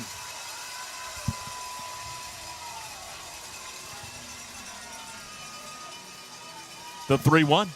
Swing and a high fly ball out into shallow left field coming on his window. And the shortstop going out. It's going to be the shortstop making the grab. It is Lightfoot tripping over Wendell, the left fielder, to retire Moreno. They managed to avoid a collision, but they were on a collision course. And with a backhand grab running away from the infield, the shortstop Lightfoot able to come up with it. Wendell, I don't think could have gotten there. He dove for it, but I still don't think he got there. And I think Wendell may have. Well, it looked like they were checking his lip, his teammates. And he's spitting. I think there's a little blood associated with that play, and they're going to call time. And the second base umpire's going out there, and here comes the trainer, and here goes the coach. And now we're going to get a break in the action. I thought that they were looking at him, and they are bringing out the training staff.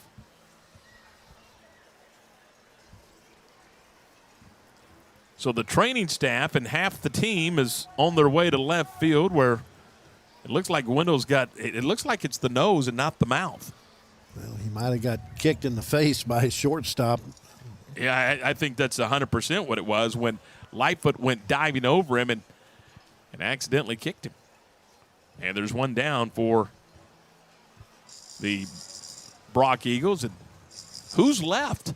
The pitcher and the catcher are on the mound. Everybody else is in left field. I mean, literally, there's 7 guys out there.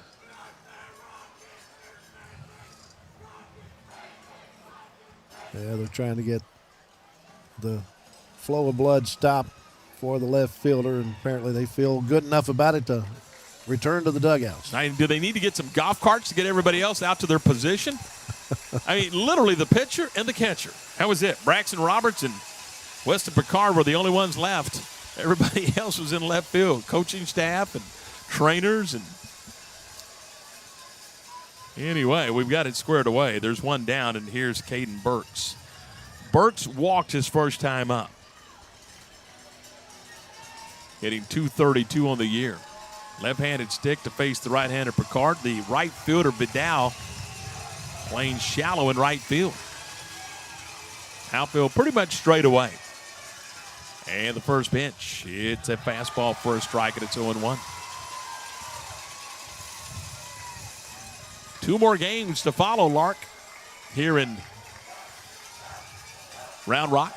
The 0-1 swing and a fly ball foul out of play on the left side, and it's 0-2. And this one got the 2-hour late start. Now they have other fields available, and they might send one of those later games off to one of those other fields just to be able to get it done before midnight.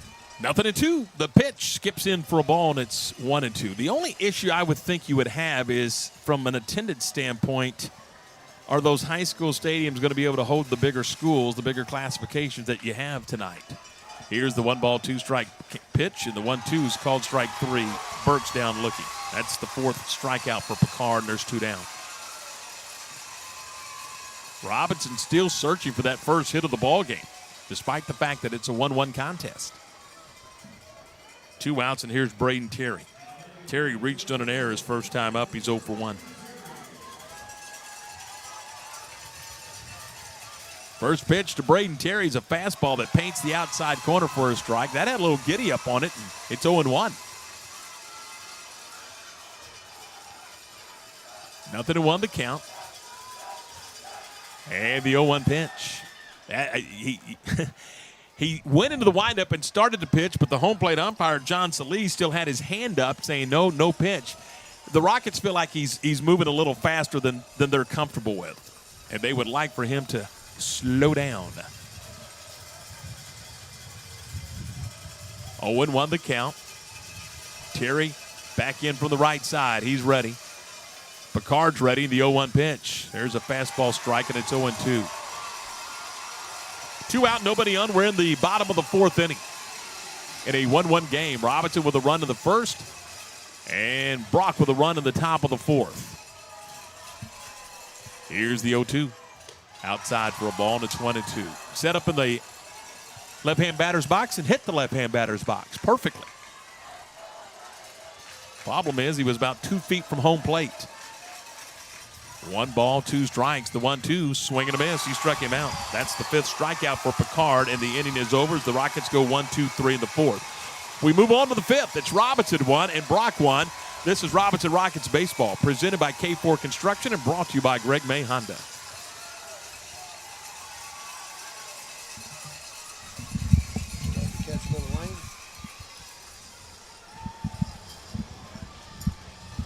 owned and operated, Heatwave Glass and Window Tinting can help protect you and your vehicle, specializing in auto glass and window tints, films, rock and chip repair, even replacing glass. And when you're looking for ways to improve your home, window tinting should be at the top of your list, making your home more efficient and attractive. Heatwave provides a wide range of commercial window tinting. Call Heatwave Glass and Window Tinting today, serving Waco and surrounding areas. WindowTintingWaco.com.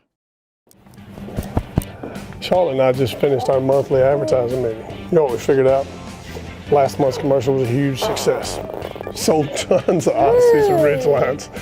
So let's just sell the rest of them for the same money. That's right. New Odysseys, $3,800 off. New Ridge lines, $3,900 off. Discounts on every Honda in stock and all the money for your trade. But hurry while selection at the best. It's right here at Greg May Honda.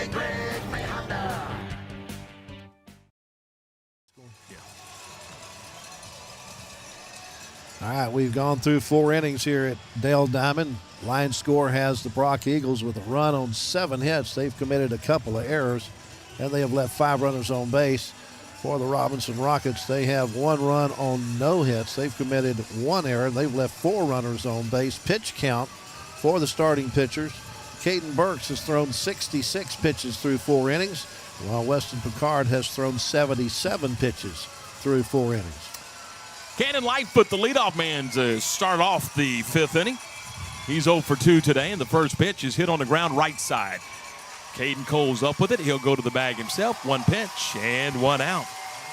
Partner, we were just looking at a radar, and it looks like Mother Nature may have an effect on this game before it's all said and done. She wants to intervene, does she? 1 pitch and 1 out. Here's Braxton Roberts, the catcher. Wind starting to pick up, and it's blowing in over the right center field wall. The pitch to Roberts. Swing and a drive, foul, left side. There's strike 1. Got out in front of that off-speed pitch. What was the Caden Burks pitch count again? Start of this inning was 66. He's in pretty good shape.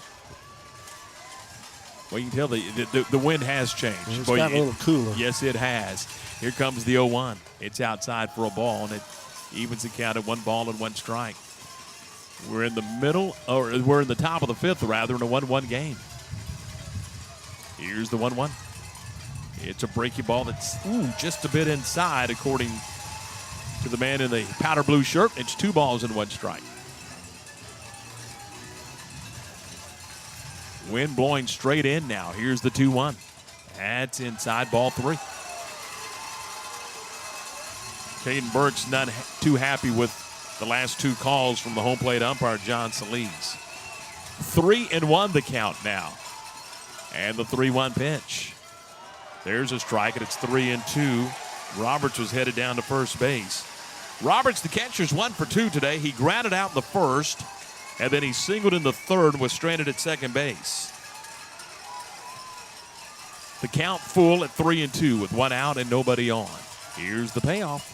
Swing and a foul ball over into the Rocket third base dugout.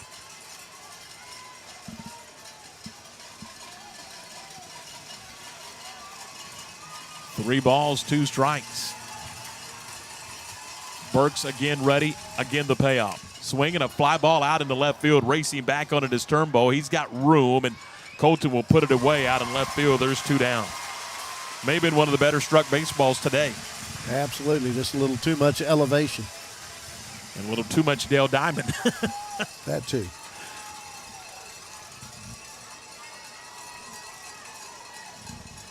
Two up and 2 down. Here's the first baseman, Evan O'Connor. Now, the Rockets have not retired O'Connor today. He has singled to right field twice. Braden Terry, this is your guy. O'Connor in the middle of the plate from the right side. Looks at a pitch upstairs for ball 1. 1 ball and no strikes. Top of the 5th inning. Now Burke steps off. Lefty climbs back on, gets the sign from Landon Arms. And the lefty Burks deals the 1-0. There's a strike at the letters, and it's 1-1. Eddie Villarreal still out in the bullpen, not throwing right now, but staying active, just staying loose just in case he's called on. Now time is called, and Evan O'Connor steps out and walks around and collects himself, climbs back in the first base or the right-handed batter's box. 1 ball, 1 strike, the 1-1. Foul back, it's 1-2. Well, you can just tell just watching his swing and watching his approach, this is a guy who knows how to hit the baseball. Sun Devils out in Tempe are going to like what they get when they get this young man out there. If they get him, if the Major League Baseball draft doesn't get him first. True. 1 ball and 2 strikes. And the 1-2. Swing and a foul ball. Right side onto the roof here at Dale Diamond. Day 2 of this 3-day event. A lot of good baseball yesterday and today, and again, more games tomorrow. 1-2 the count with 2 outs and nobody on. Caden Burks deals the pitch. Called strike 3. Evan Connor down looking. 3rd strikeout of the afternoon for Burks. A 1-2-3 5th for the Brock Eagles. We head to the bottom of the 5th. Robinson 1, Brock 1. This is Robinson Rockets baseball.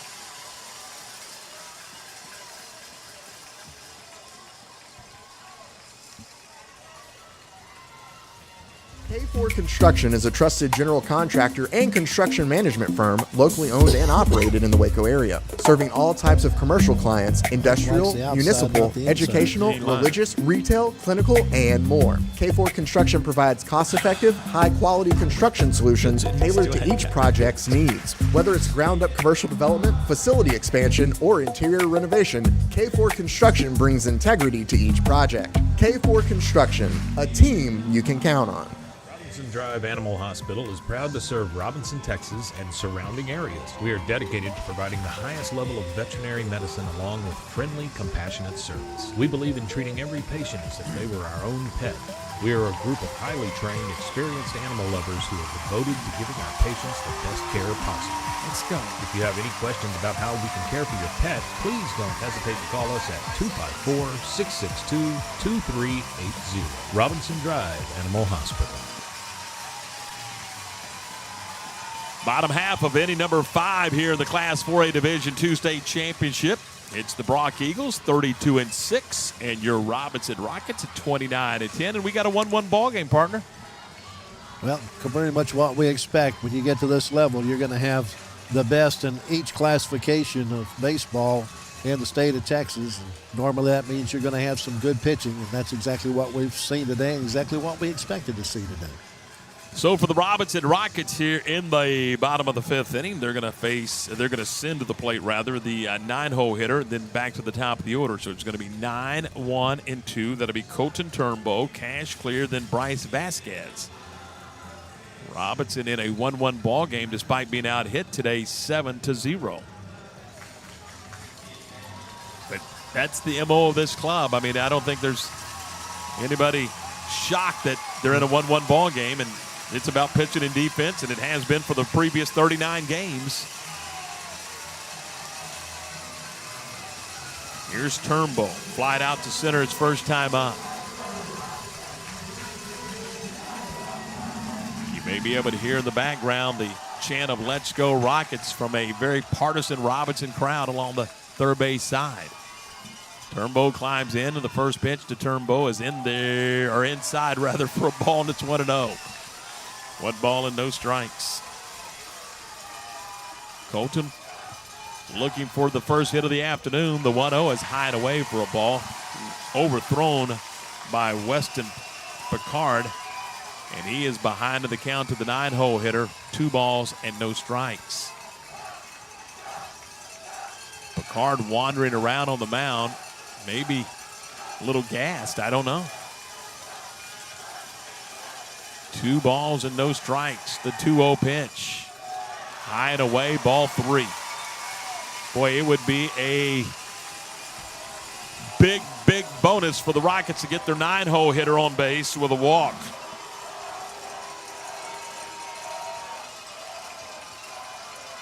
The 3-0 pitch. There's a strike, and it's 3-1.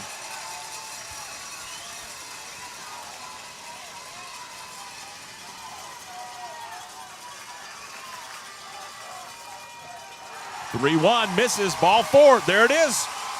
There's the walk. Third walk issued by Picard.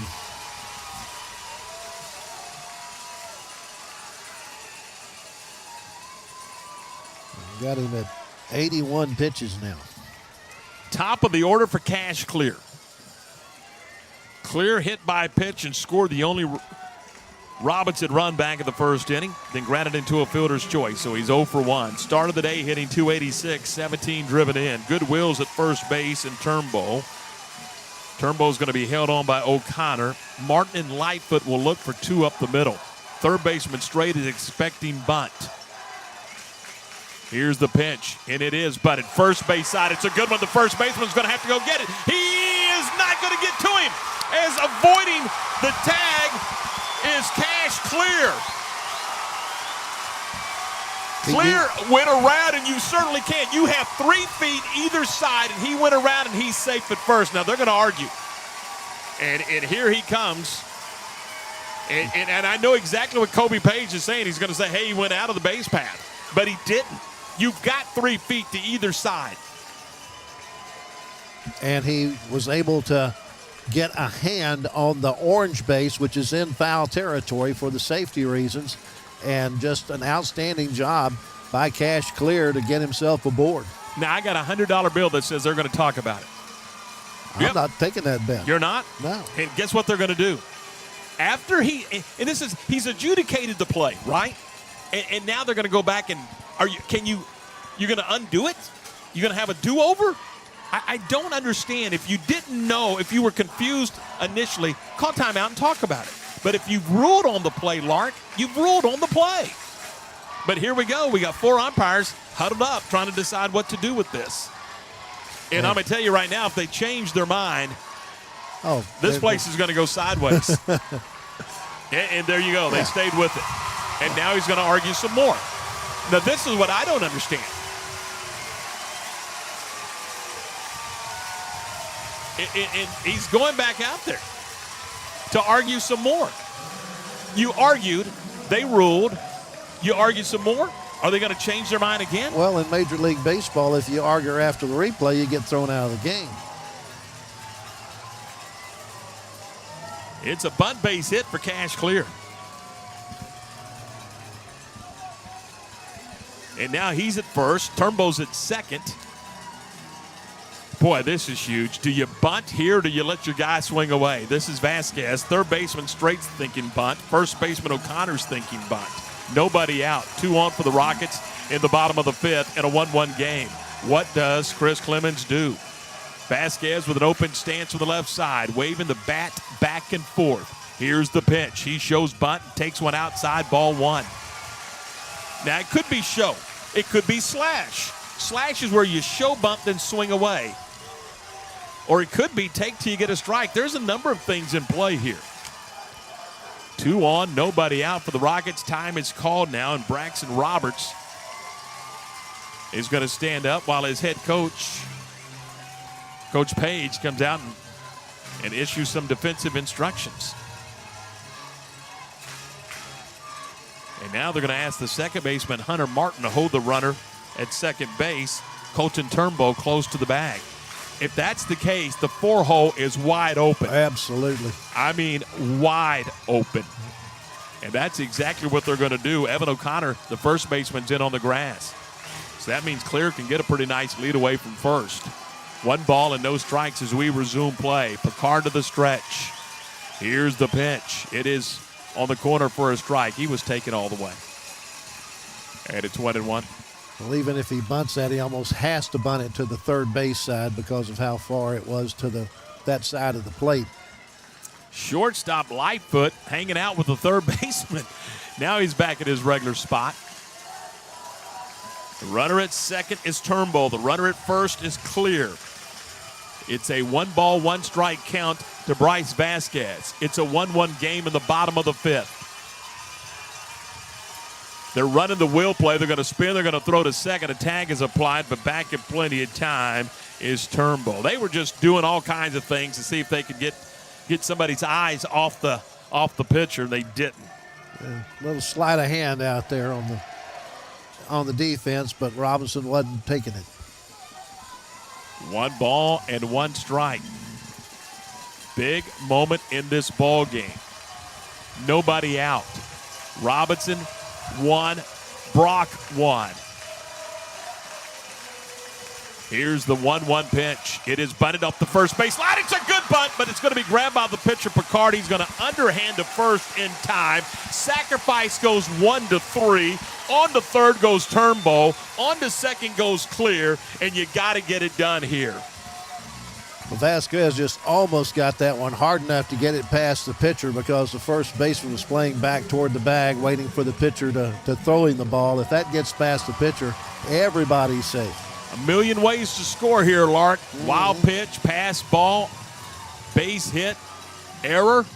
I mean, you could do it a million ways. And by the way, the bunt base hit for Cash Clear, the first hit of the ball game for the Robinson Rockets. Who cares, right? They don't have to go 300 feet. Nope. And in comes the infield. They're going to play the infield in. Anything hit hard could score a pair. The first pitch to Cole. It skips in for a ball. It's 1-0. Blocked beautifully by Roberts. He just saved a run. He certainly did. The runner at third is Turnbow. The runner at second is Cash Clear. 1 ball and no strikes. Class 4A Division II state championship game. Nail-biting time in a 1-1 game. The pitch swung on and driven back up the middle into center field, base hit. Turnbow scores, clears around third. Here comes the throw to the plate, not in time. It's a 2-run single for Caden Cole, and the Rockets lead it 3-1. You got your top RBI guy at the plate. He drives one right back up the middle of the diamond into center field and easily scores both of those runs and gives the Rockets their biggest lead of the game with just their second hit of the game. Indeed. RBIs 35 and 36. Now, do you leave Cole there, or do you maybe run for him? You remember, you have the re-entry rule. Time is called, and we're going to get a conference on the mound. This may be it for Picard. A conference on the mound. And again, the wheels are turning. Do you put some speed in at first base, maybe right here with nobody out? Time is called as Kobe Page, the head coach, is going to make a move. Lark, we're going to get a pitching change. That's going to be all for Weston Picard, who I thought was outstanding today, by the way. Absolutely. He doesn't give up a hit until the 5th inning. One of those is a bunt single. And what, he walked 3? Struck out 5? Yeah. He did a nice job on the hill. So we have a pitching change here at Dell Diamond with the Robinson Rockets leading in the bottom of the 5th, 3-1. We'll step aside, come back, tell you about the new Brock pitcher with Robinson Baseball. Presented by K4 Construction and brought to you by Greg May Honda. Continues in a moment.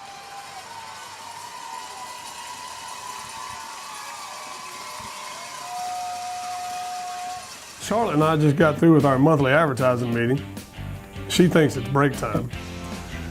But here's what we figured out. Last month's commercial was so successful, we're just gonna keep on. That's right. New Odyssey's $3,800 off. New Ridgeline's $3,900 off. Your trade, we're gonna give all the money this month. But hurry, with all these deals and discounts, they're not gonna last long. It's right here at Greg May Honda. Is that good? It must be. Accidents happen, storms happen, the unexpected happens. That's why having the right insurance matters. That's why having the right coverage matters. At Lewis Insurance, you get protection you can count on, from auto to farm and ranch, to oil and gas, to construction sites and companies. Your business and life depends on it. Built for Texas, backed by experience. Call today for a free quote, 2547532505. Lewis Insurance, real coverage, real people. Hey, my name is Kerry, and I'm the pastor here at Meadowbrook Baptist Church in Robinson. Hey, what an incredible playoff run our Robinson Rocket baseball team is having, and we definitely support you guys. And so good luck. The great Bambino, Babe Ruth himself, said, "It's hard to beat a person who never gives up." Well, I know that's the heart of you guys, and so we know that Rockets never quit. So keep it up, guys. We're here with you and support you.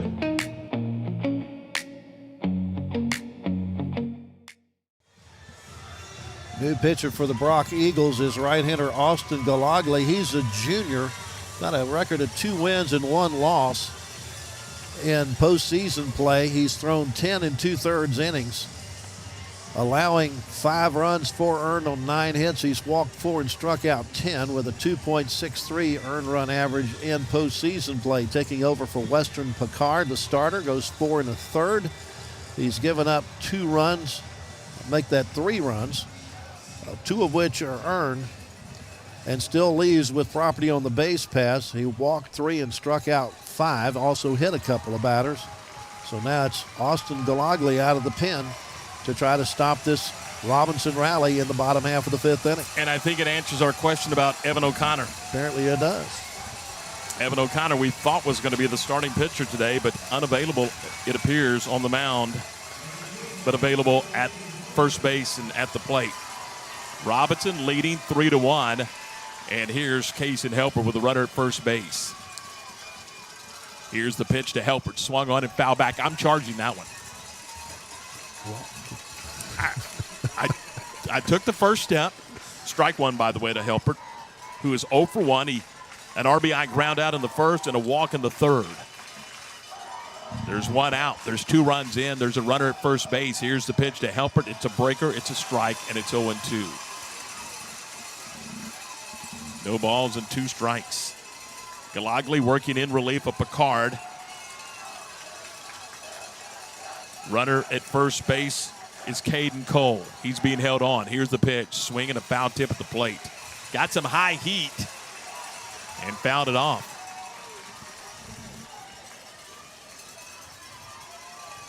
We're in the bottom of the 5th. Robinson leading 3-1. They've been out hit today, 7-2. That doesn't matter, particularly with this team. 0-2 the count. The pitch, swing and a drive out to center field, but right at Linhart, and he'll make the grab, and there's 2 down.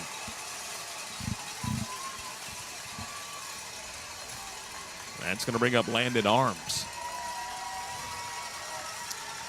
I tell you what, when the Rockets have needed a clutch hit in the postseason, Caden Cole has been there, hasn't he? Well, that's why he leads the club in RBIs. He's got 36 RBIs. I mean, it's kind of like it's required by Caden Cole to deliver. Now they're going to hold at first base. Cole's at first. He's being held on by O'Connor. Here's Landon Arms, who's 0 for 1 today. Was hit by a pitch and flied out to right field. The pitch to Arms is swung on and grounded softly to the second baseman. He boots it, and all hands are going to be safe.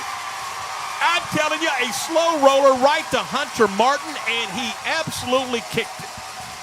And everybody's safe on the air. All he had to do was pick it up and flip it to his shortstop, but you could see that his eyes left the ball as he tried to field the ball, and just that one little blip caused him to miss the pickup. I honestly think he was going to throw to first. You're right. He should have gone to second. But I think his thought was, let's go to first. You got Cash who's running over? Oh, Cash Parsons is running over at first base. Parsons to run for Arms.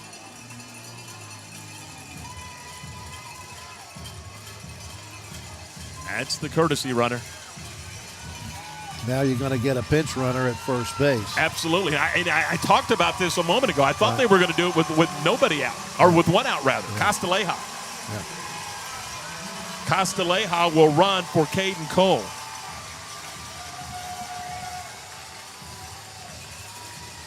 Then Caden Cole will re-enter the ballgame. You get 1 re-entry in high school baseball. Here's Evan Moreno. Boy, a hit would be huge here. Mm-hmm. Leading 3-1 in the bottom of the 5th inning. There are 2 outs. Castilleja, the runner, at second. Parsons, the runner, at first. Here's the pitch. Swing and a foul off to the right. Strike 1. Evan was attacking.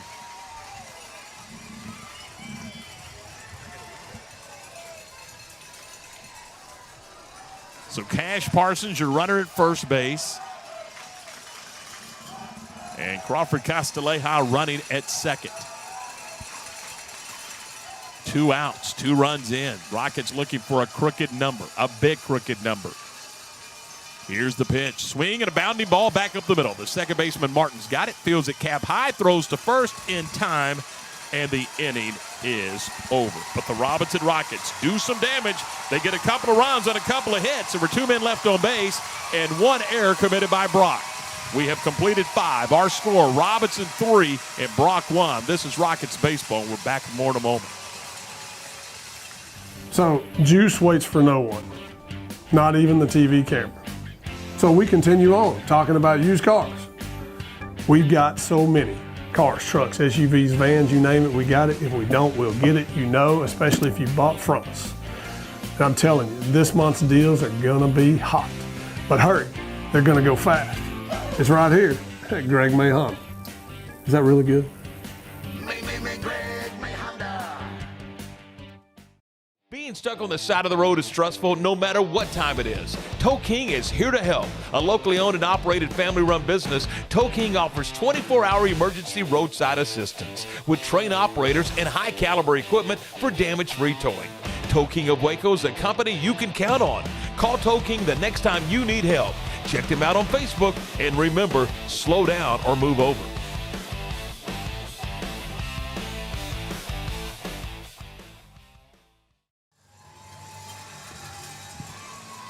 Robinson Rockets baseball this afternoon with the Rockets leading 3-1. Our state championship coverage on this Friday afternoon brought to you in part by the Robinson Athletic Booster Club, Pioneer Steel and Pipe, Triple S Sports. Rockets baseball is also brought to you in part by Heat Wave, Tow King, the Robinson Animal Hospital, and Rockets baseball also brought to you in part by Stephen Lewis and his team at Lewis Insurance, along with the Meadowbrook Baptist Church. We're headed to the 6th. Caden Burks on the hill for the Rockets. He's going to face 4, 5, and 6. Wendell, Strait, and Picard. And again, as we mentioned, Caden Cole does re-enter at first base for Robinson. 81 pitches for Caden Burks with 2 innings left to go. Going to be tight, isn't it?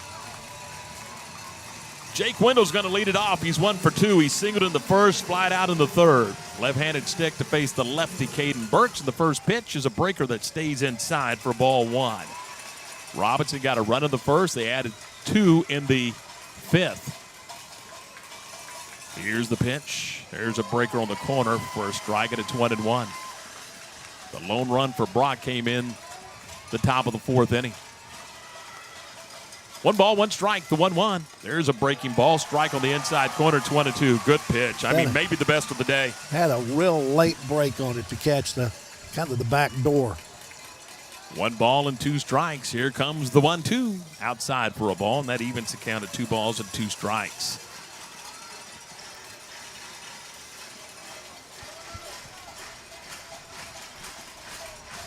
Two balls, 2 strikes. Lefty Burks into the windup. The 2-2 is hit in the air out to right field. Should be an easy play for Braden Terry. He puts it away, and there's 1 down. One hit right at you is always the difficult one to judge. He took a half step forward, then he realized that it was going to be maybe 2 steps behind him. Long way to go, but if you're counting, it's 5. You need 5 outs. There you go. Here's Asher Strait. Strait singled and scored his last time up. He's 1 for 2. Strait, right-handed bat, playing third base for the Brock Eagles out of District 6 4A. Looks at a pitch that's high and away for a ball. It's 1-0.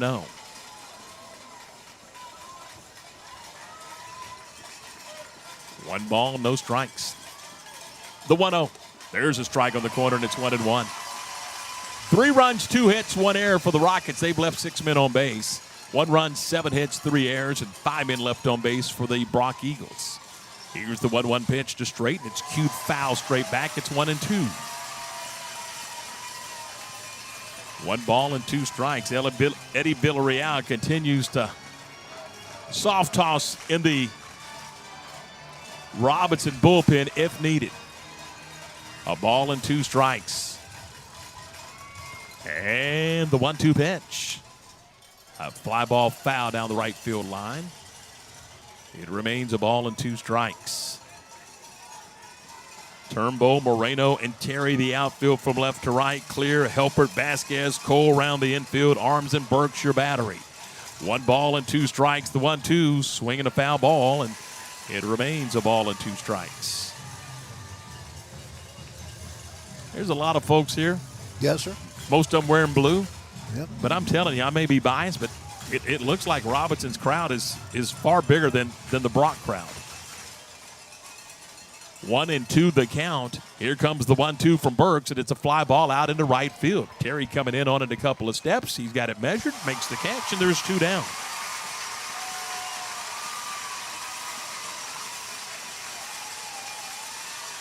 Two outs, and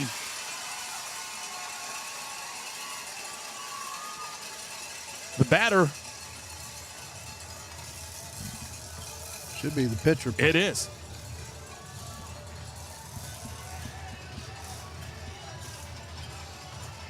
Austin Galagi. It is Galagi, indeed.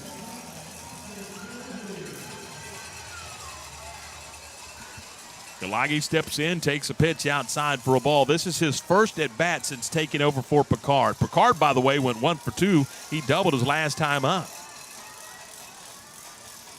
Here's the pitch. It's a bit high to Galagi, and it's 2 balls and no strikes. Postseason play, he's only had 1 official at-bat and 1 walk. Throw No strikes. hits. Throw it right down the middle. Absolutely. 2-0 the count. Here's the 2-0 from Burks. It's high, ball 3. That one not even close. That may be, well, that was a bumpy pitch right there for Caden Burks, and the count is 3-0 to Galagi. Cade Vidal, the right fielder, is on deck. We're playing in the top of the 6th with Robinson leading 3-1. 3-0 the count to Galagi. And the 3-0 pitch. There's a strike on the corner, and it's 3-1. This is about the time of day that the 3rd game of the day was supposed to get started, so the crowd from Lake Creek and Aledo is starting to arrive. 3 balls, 1 strike. Fastball right down Main Street. There's strike 2. Well, they can just hang on as far as I'm concerned. There you go. 3-2 the count. Caden Burks, a deep breath. Here's the payoff pitch. Down low, ball 4. First walk issued this afternoon by Caden Burks, and it's a 2-out freebie to Galagi. If you're going to walk anybody, you do it with 2 outs. And we're going to get a courtesy runner for the Brock Eagles. See, that's TJ Allred. Is it all red or Landon Blue? We saw blue earlier. It's 23. 23, okay. So that's all red. First pitch on the way to Vidal is a strike, and it's 0-1.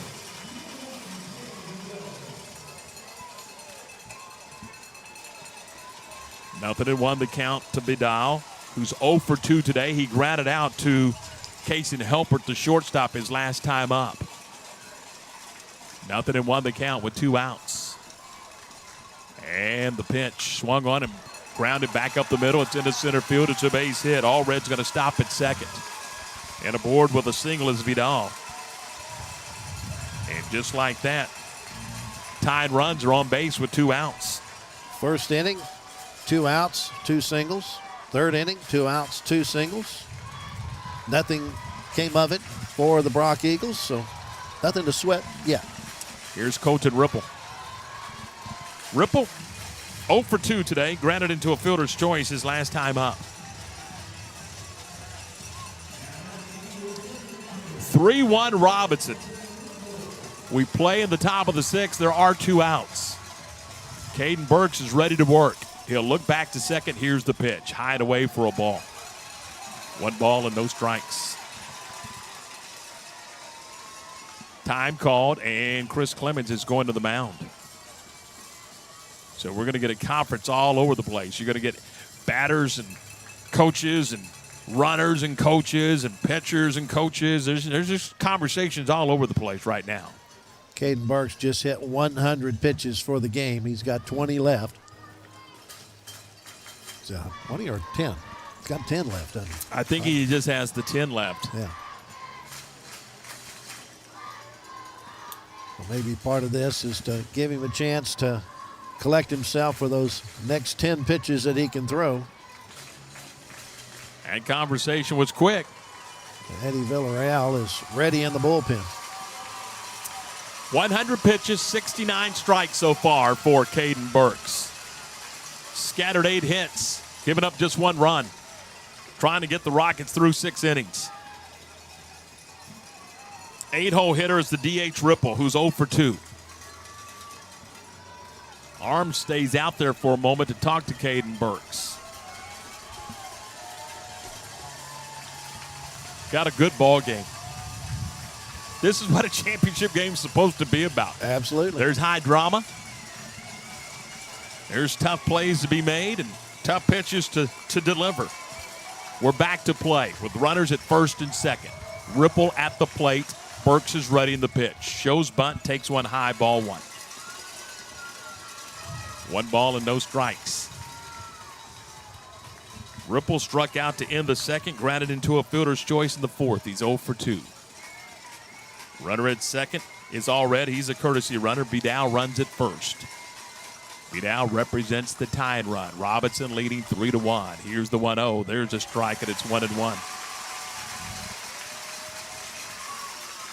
Last time out for Caden Burks, he threw a complete game. Gave up a run on 7 hits. So far, he's given up a run on 8 hits. He's right on pace, isn't he? Absolutely. 2 balls and 1 strike. Burks, working from the third base side of the rubber, gets the sign from Arms. He'll spin. He'll throw to second. A swipe tag by Vasquez, but Bryce having to reach over the runner to keep that ball from going into center field. The runner, Allred, going back into the bag. 2 balls and 1 strike. Caden Cole is not holding at first. He's playing back at regular depth. Here's the 2-1. Swing and a drive down the left field line, but this one's hooking foul into the stands. And that's going to even the count at 2 balls and 2 strikes. In fact, it makes deuces wild. 2 balls, 2 strikes, 2 outs, 2 on. We're in the 6th. Robinson leading 3-1. Rockets with a run in the 1st. Brock answered with the run in the 4th. Robinson with 2 in the bottom of the 5th. They lead it 3-1. 2 balls and 2 strikes to the 8-hole hitter, Colton Ripple, the designated hitter. Burks is ready. He checks and the pitch. Swing and a drive out to left field. Going back on it is Turnbull. Still going back. He reaches up and he makes the catch on the warning track. Good gracious Joe Almighty. Colton Ripple driving one to the warning track. Turnbull on his horse gets back there, makes the catch, and the inning is over. A threat, but nothing more for Brock. No runs, a hit, they strand a pair. We go to the bottom of the 6th. It's Robinson 3 and Brock 1. This is Robinson Rockets baseball. Presented by K4 Construction and brought to you by Greg May Honda. Looking for the best gear for your next game? Head to Triple S Sports at 200 Deb Avenue in Waco. From equipment and team uniforms to caps, belts, balls, gloves, and cleats, Triple S Sports has everything athletes need to perform at their best. Shop top brands like Rawlings, Mizuno, EvoShield, New Balance, Under Armour, Wilson, Easton, and Adidas. Whether you're gearing up for baseball or softball, Triple S Sports has you covered. Open Monday through Friday, 9 to 5:30. That's Triple S Sports, your hometown sports headquarters in Waco. The Robinson Rocket Athletic Booster Club is a non-profit organization comprised solely of volunteers. Through the donations of both time and finances, we're able to support the athletic programs by purchasing equipment, supplies, and providing scholarships. Membership dues are only $35 per family for the year. The board is excited to be working on your behalf to bring more success to Robinson Athletics. Working together, we can make this a fun and memorable experience for our players. Tom Barfield, Lark Smith, and our producer. We're glad to have you with us. I want to tell you what, it has been a fun one, Lark, to say the least. Absolutely. We've seen some really good pitching. We've seen some great defensive plays. We've seen some well-hit balls that have fallen into gloves. That last one was probably the best hit ball we've had all day. Oh, yeah, no doubt. Here's Caden Burks to lead it off. He's 0 for 1. He walked his first time up. Chance to help himself. Here's the pitch. Ground ball off the foot of the pitcher. Gallego, he gets up, he throws to first, not in time. Base hit for Caden Burks. That ball was destined for center field. Certainly was. It was hit very well right up the middle and went off the heel of the pitcher, the right-hander, as he followed through, went off his heel and went over toward the third base side. And by the time he got to it, the third baseman didn't have a chance to get to it. It was too late. Burks was able to leg it out. I think we're going to get Zane Bailey running for Robinson as a courtesy runner. We are. Boy, Lark adding on would be huge right here, wouldn't it? Absolutely. You got a chance with a leadoff base hit. Here's Braden Terry, who the right fielder, who's 0 for 2 today. Do you bunt him here? I think you do. We'll find out. Here's the pitch. He shows bunt, bunts it up the first base line. It's a good bunt. Going to be picked up by Gallego. He flips to first just in time. Holy smokes, how close was that? Well, the first baseman decided to stay at first base and let the pitcher have the deal. Now we have a discussion. Is there a replay rule here? No, they're going to bring the runner back from first. What? They're bringing the runner back. Apparently, he ran inside the line, I'm guessing, and because he ran inside the line. Hang on a second. I'm just telling you, that's what it appears they're ruling. So they're going to rule offensive interference?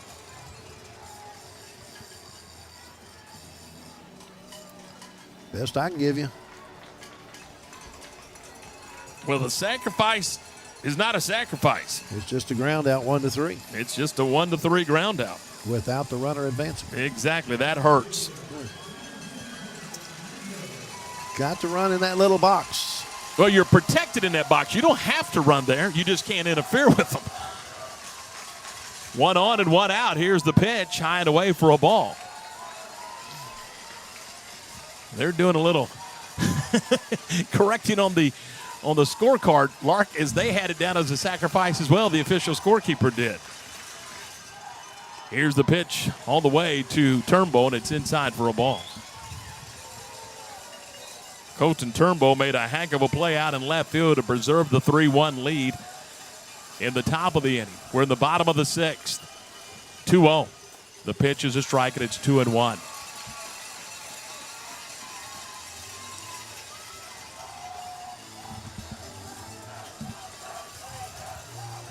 Two balls, 1 strike. 1 on, 1 out. Here's the pitch. Swing and a foul back. It's 2-2. In the 7th inning, if you're wondering, it's 9-1-2 scheduled for the Brock Eagles. Robinson trying to add on to a 3-1 lead they have here in the bottom of the 6th. The pitch swung on and poked out in a shallow left field. Coming on as the left fielder window. Out goes the shortstop, and he drops the baseball. Now he's going to pick it up, and he's going to throw to second to force out Bailey. Poor Bailey was in no man's land, wasn't he? There's nothing he could do. Absolutely. He looked like he was about to catch the ball, so you're thinking you have to return to first base, but then all of a sudden the ball drops, and you do your best to get to second base, but you just didn't get there in time. Yeah, there's really nothing you could do. No. As Lightfoot drops it and picks it up, throws out Bailey at second for the second out of the inning. Turnbull will be the new runner at first as we go back to the top of the order. There's 2 outs here in the bottom of the 6th inning, and here's Cash Clear, who laid down a bunt and scored his last time up. First pitch to Clear is outside for a ball. Cash has scored 2 of the 3 runs for the Rockets. He has scored 47 runs this season, by far the leader on the team in runs scored.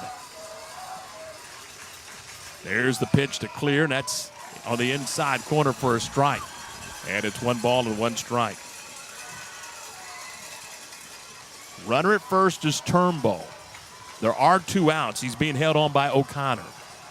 Gallego ready to work in the pitch. There goes the runner. The pitch is a strike. The throw down to second base is in time. They got him. So Turnbull's thrown out trying to steal a bag, and the inning is over. 2-4 on the caught stealing, and the Rockets are done in the 6th. No runs, a hit, nobody left. On to the 7th inning. Robinson 3, Brock 1. Rockets baseball continues in a moment. Things that set Pioneer apart, I think honesty and integrity go straight to the top. Even if we lose a deal, if it's done honest and quality, it's okay. In today's world, unfortunately, there are a lot of businesses don't play by those same rules. And it's unfortunate. Pioneer will continue to develop and build upon what came in 1943 all the way to the top, and that's going to be honesty and integrity. K4 Construction is a trusted general contractor and construction management firm locally owned and operated in the Waco area, serving all types of commercial clients, industrial, municipal, educational, religious, retail, clinical, and more. K4 Construction provides cost-effective, high-quality construction solutions tailored to each project's needs. Whether it's ground-up commercial development, facility expansion, or interior renovation, K4 Construction brings integrity to each project. K4 Construction, a team you can count on. Tom Barfield, Lark Smith, we're headed to the top of the 7th, and as we do, Caden Burks is going through warm-up tosses. And I think we're about to go into a weather delay, Lark. It appears they're bringing the Rockets off the field in the top of the 7th inning. Wow. And there's not a drop in sight, so this has to be for the potential of a heavy downpour, or there's lightning within 8 miles. So we are going to a weather delay. And I'm not sure, we're not getting a whole lot of information in here. Well, right now I'm not seeing anybody headed for the tarp to bring the tarp out, so that makes me believe that maybe it's at least a lightning delay. And you're 100% correct. So they're bringing them in as we go into a weather delay here in the top of the 7th. Robinson is leading 3-1, and Caden Burks was back out there with 100-plus pitches under his belt. And he was going to face 9-1-2. That's Martin, Lightfoot, and Roberts. Now, there's all kinds of things you got to think through. Is Caden Burks, whenever this delay is decided, is he going to come back out? Would you bring him back out with 100-plus pitches, depending on – it may depend on how long the delay is. I don't know. I mean, all of that's got to be thought through by that coaching staff. Well, he's got 5 pitches left, plus if it takes more than 5 pitches to get the first batter out. And you know him as well as I do. He's probably going to tell Chris Clements, don't take me out of this ball game. No, he's going to fight to stay in. I got 5 pitches left. Let me go out there and finish this thing off the best that I can. Yeah, and again, it could be 5-plus, depending on how long it takes to get the first batter. Right. He can complete the next at-bat if it's less than 5, and then he would be done. Right. Now, I see Brock is headed to shelter. And it appears that they're going to take the Robinson Rockets to shelter as well. And that's just very unfortunate. We were in the top of the 7th inning when this occurred. And so we'll just go into a weather delay. And again, we're not being told. I would like to be able to go in and find out some information from somebody in charge what we've got. And I got to believe, I'm going to look at it. You're looking at a radar? I'm looking at a radar right now, and what rain is showing up on radar is all to the west side of Interstate 35. So that may be the reason why we're not seeing a tarp come out. It may only be a lightning delay because of what's going on the other side of I-35. There is a cell that's just south of Elgin. I can't tell whether it's moving this way or not. But right now, it doesn't look like there's rain headed this way, just rain close enough that's caused lightning to cause us to stop this ball game. I got a note here that weather strike within 9.1 miles of the stadium. That's not 8. I know that, you know that, but you know, I'm not in charge of this. If I was in charge of this, I'd say let's go play. Yeah, it's just very unfortunate. You know, you're in the 7th inning and you're 3 outs away. You got the guy you want on the mound, and you got things the way you want them. You're facing 9-1-2 in the batting order. And does this give Brock a chance to regroup? I don't know. Does it shut down Caden Burks? I don't know. But those are all questions that, when we finally resume play, and who knows when that might be, that we'll have to see how it goes. I mean, I just don't know. Yeah, well, it'll at least be 4:50 before we get back, because anytime you have a lightning delay, it's 30 minutes of a delay unless you get another lightning strike. Yeah, and again, this is as nice as it's been all day, quite honestly. Yeah, it's overcast, but it's really a nice day, and no rain, and not like we had this morning to delay the start. The whole day began with about a 50-minute delay to the first game, the 4A Division I game, Cal Allen and Pleasant Grove, Texarkana Pleasant Grove, in which Texarkana Pleasant Grove won 2-1.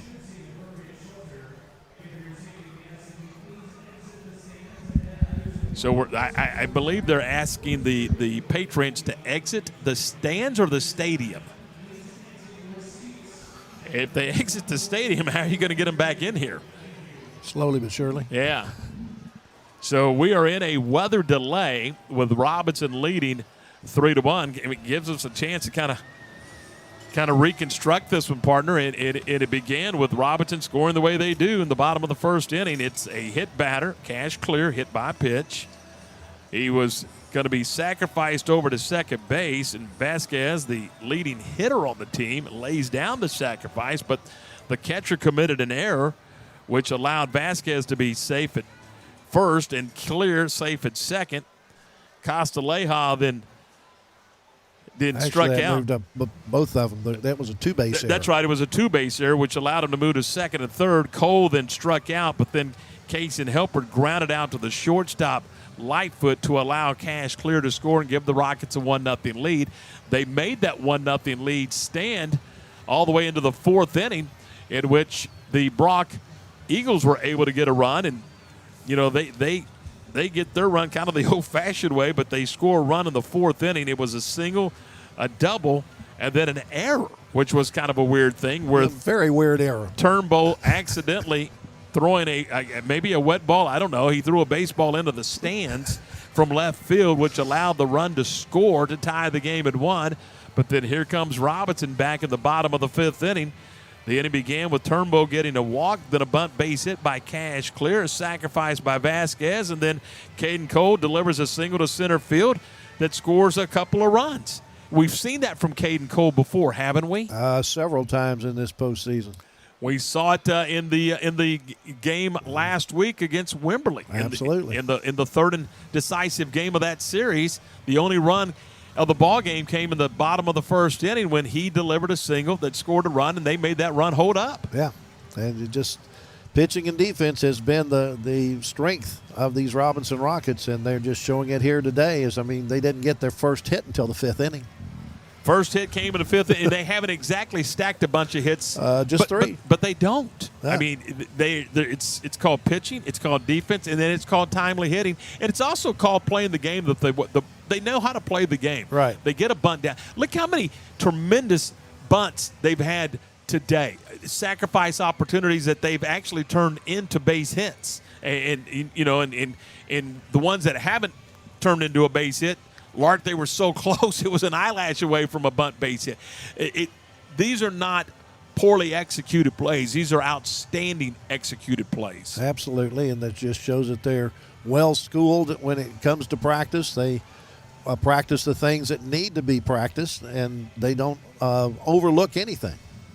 So we are in a weather delay, and again, we haven't been informed of anything. I think it's probably going to be a lightning situation somewhere within that 8-mile radius, which is they've asked the fans to clear the stands, and they, for the most part, most of them have, not all of them.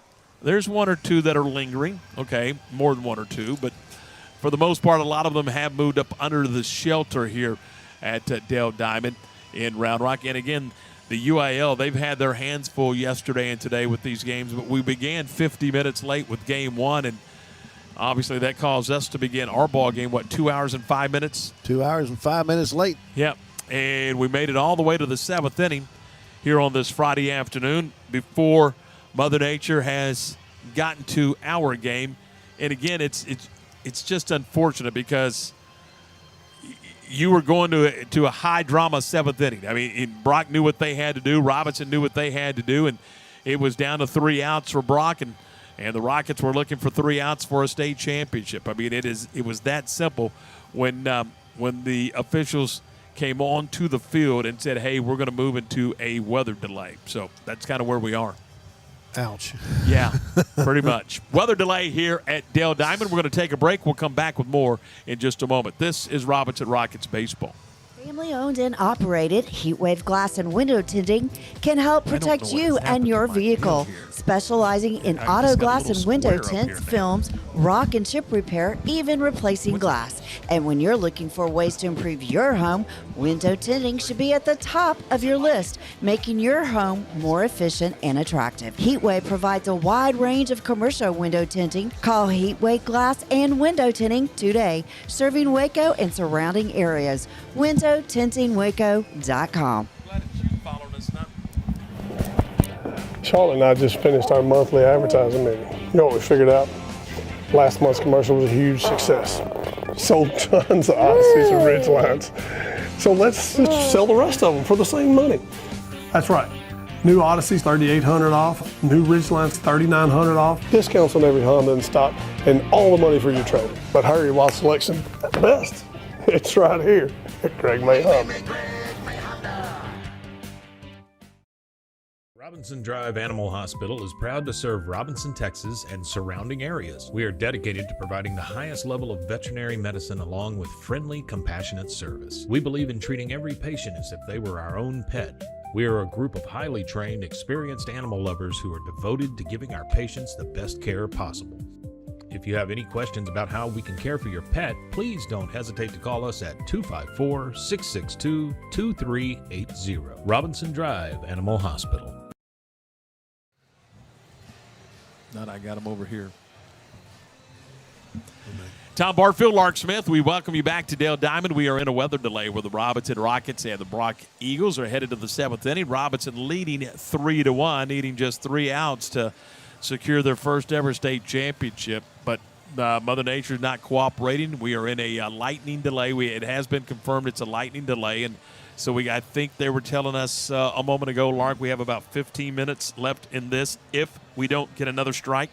Yeah, if we don't get another strike. Well, so we are in this weather delay here at Dale Diamond, and we'll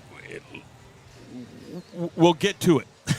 We'll eventually play this seventh inning, but again, for me, it's just unfortunate that Caden Burks had to shut down. It's unfortunate that we had the high drama of the seventh inning in a state championship game, and now we're into a weather delay. But you know what? It has been a wacky year. Why not? I mean, why not? This you know what? They're probably back there playing hacky sack. Or riding around on those stick horses or whatever they do. Those kids, we're the ones that are a little uptight. They're not. I promise you, they're not.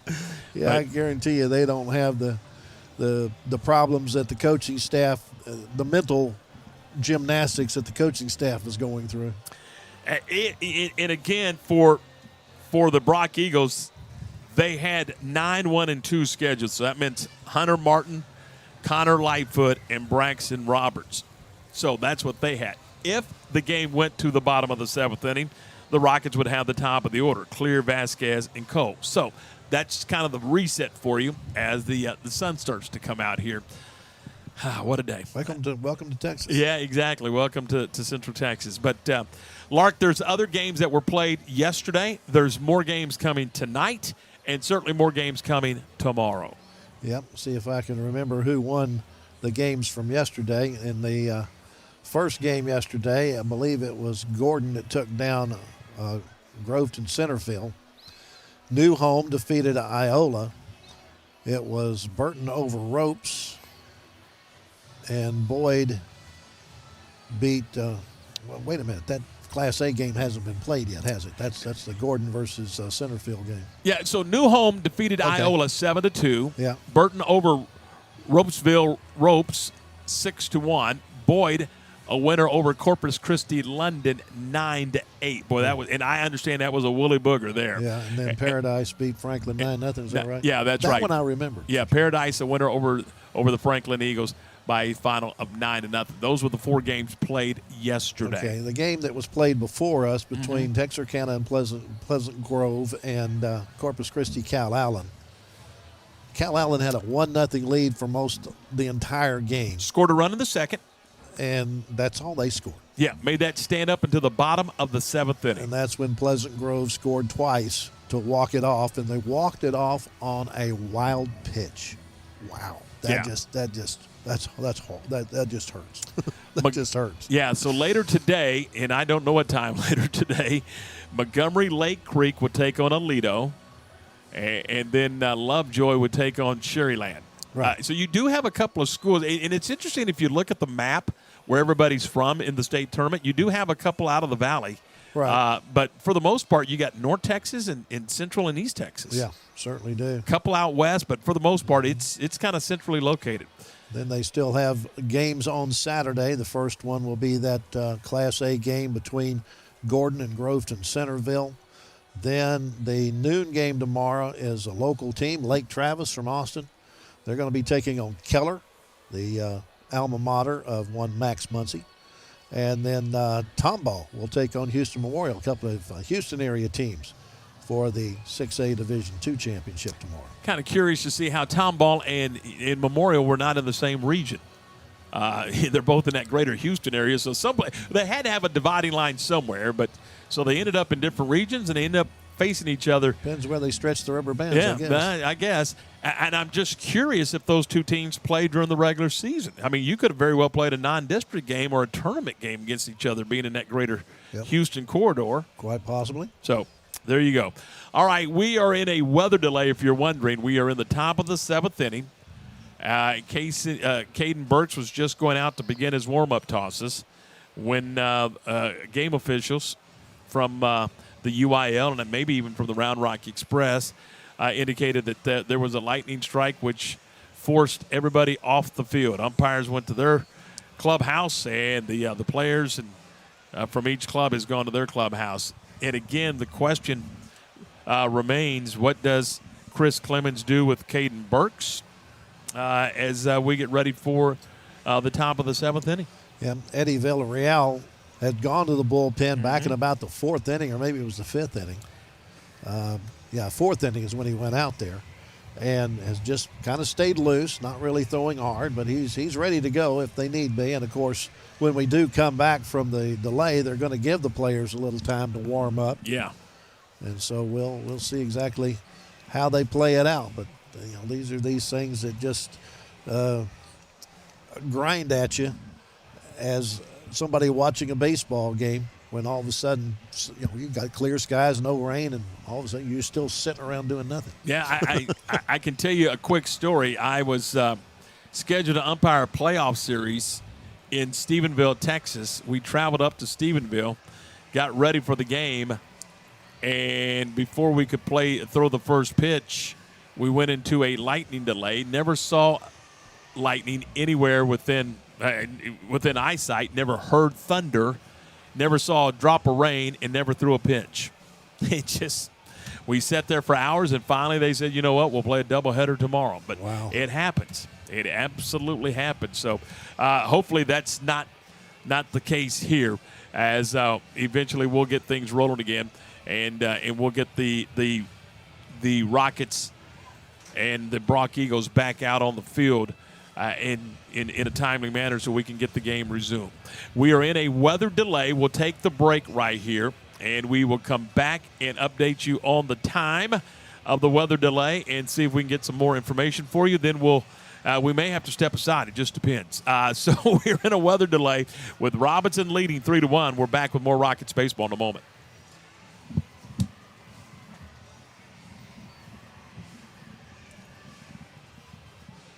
Family-owned owned and operated, Heatwave Glass and Window Tinting can help protect you and your vehicle, specializing in auto glass and window tints, films, rock and chip repair, even replacing glass. And when you're looking for ways to improve your home, window tinting should be at the top of your list, making your home more efficient and attractive. Heatwave provides a wide range of commercial window tinting. Call Heatwave Glass and Window Tinting today, serving Waco and surrounding areas. WindowTintingWaco.com. Charlotte and I just finished our monthly advertising meeting. You know what we figured out? Last month's commercial was a huge success. Sold tons of Odysseys and Ridge lines. So let's just sell the rest of them for the same money. That's right. New Odysseys, $3,800 off. New Ridgelines, $3,900 off. Discounts on every Honda in stock and all the money for your trade. But hurry while selection at the best. It's right here at Greg May Honda.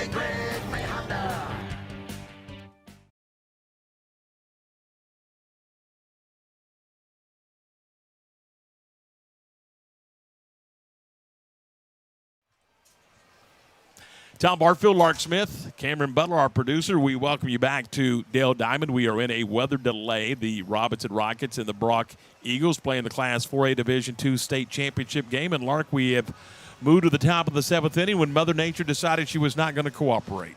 She has not cooperated a whole lot today. At least we got 6 innings in before we got a lightning delay, but we'll just have to see how long this lasts. All right, so here's what we're going to do for you. We've run out of things to say, and you're probably tired of hearing us talk anyway. We're going to give you a visual of the ballpark and also tell you that we are in a weather delay. We'll keep the broadcast up, the live stream going for you, and then when we resume play, Lark and I will come back and rejoin you here. But don't go anywhere. We'll keep everything for you. Keep everything rolling. It's just we're going to go into a weather delay here, and in the old days we would return you to regular programming, but no such thing. No such thing. So we're going to just step aside, and then we'll come back with more of the live broadcast from Dale Diamond when we are close to resuming the game. And again, as Lark pointed out, once we get the all clear, then we'll have to get the kids back out and get them warmed up and get them ready to go. So we're a minute away or two. We're still a couple of minutes away. So for right now, we're going to step aside. Stay with us. We'll come back with more of the ball game just as soon as we can get to the seventh inning here.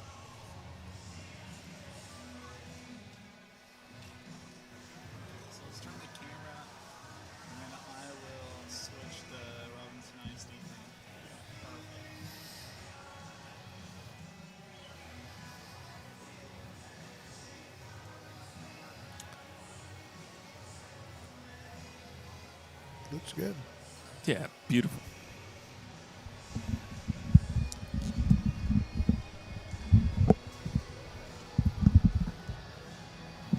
Oh, that's pretty cool. Oh, we got to make sure that it goes past 5 because he only had it set up for 5. Huh? Yep.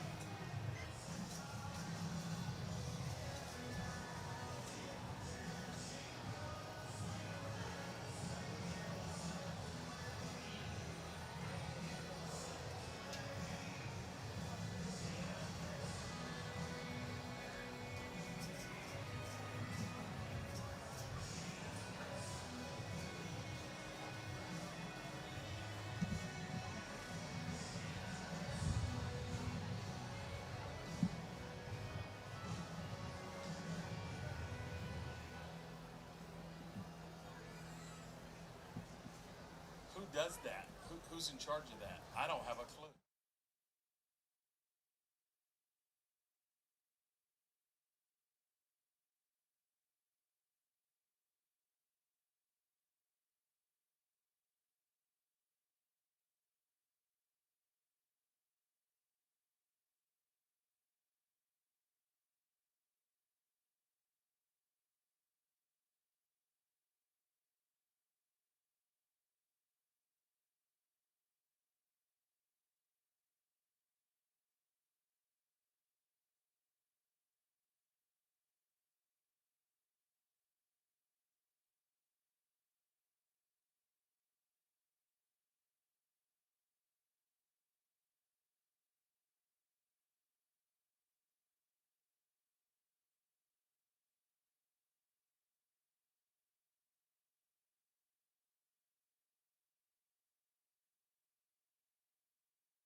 Tom Barfield, Lark Smith, Cameron Butler, our producer. We welcome you back to Dale Diamond as we get ready to resume this game, Lark. And it's 3 outs for the Robinson Rockets for a state championship. It's that simple. They lead it 3-1 as we head to the top of the 7th. It's 9-1-2 in the batting order when we resume play. The players have been out on the field for about 5 minutes warming up, and they'll give them another 3 or 4 minutes to get ready to go, and then we'll resume this game.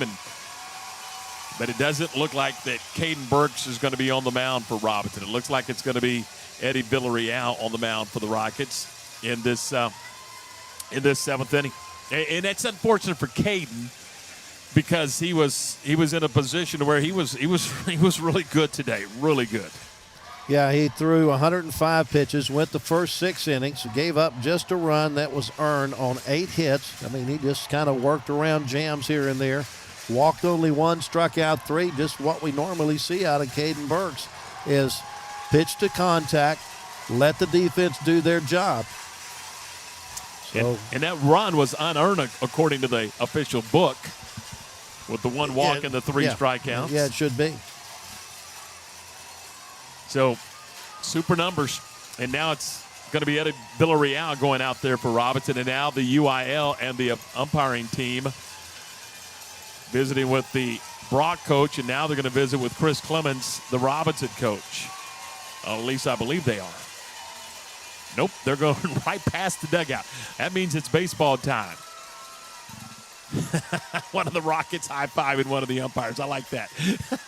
It's pretty loosey-goosey. And officially, Chris Clemens with the lineup card in hand, and he is headed to talk with the home plate umpire, John Solis, as Eddie Villarreal is out for the Rockets. And the Robinson fans already start to chant, Eddie, Eddie, Eddie. He likes it. So let's give you the numbers on Eddie Villarreal. He is 3-0 with a 1.46 earned run average. He's only worked 24 innings this year. He's given up 9 runs, 5 of them earned on 20 hits. He has struck out 15. He's walked 8. Opponents are hitting .227 off of the right-hander. And this kid has been nails the last couple of weeks in the playoffs. Now, he will go into the 9 spot in the batting order, and Caden Burks will go out and play left field. So, basically, Villarreal taking the 9 spot where Colton Turnbow was playing. So, Eddie Villarreal going through the warm-up tosses.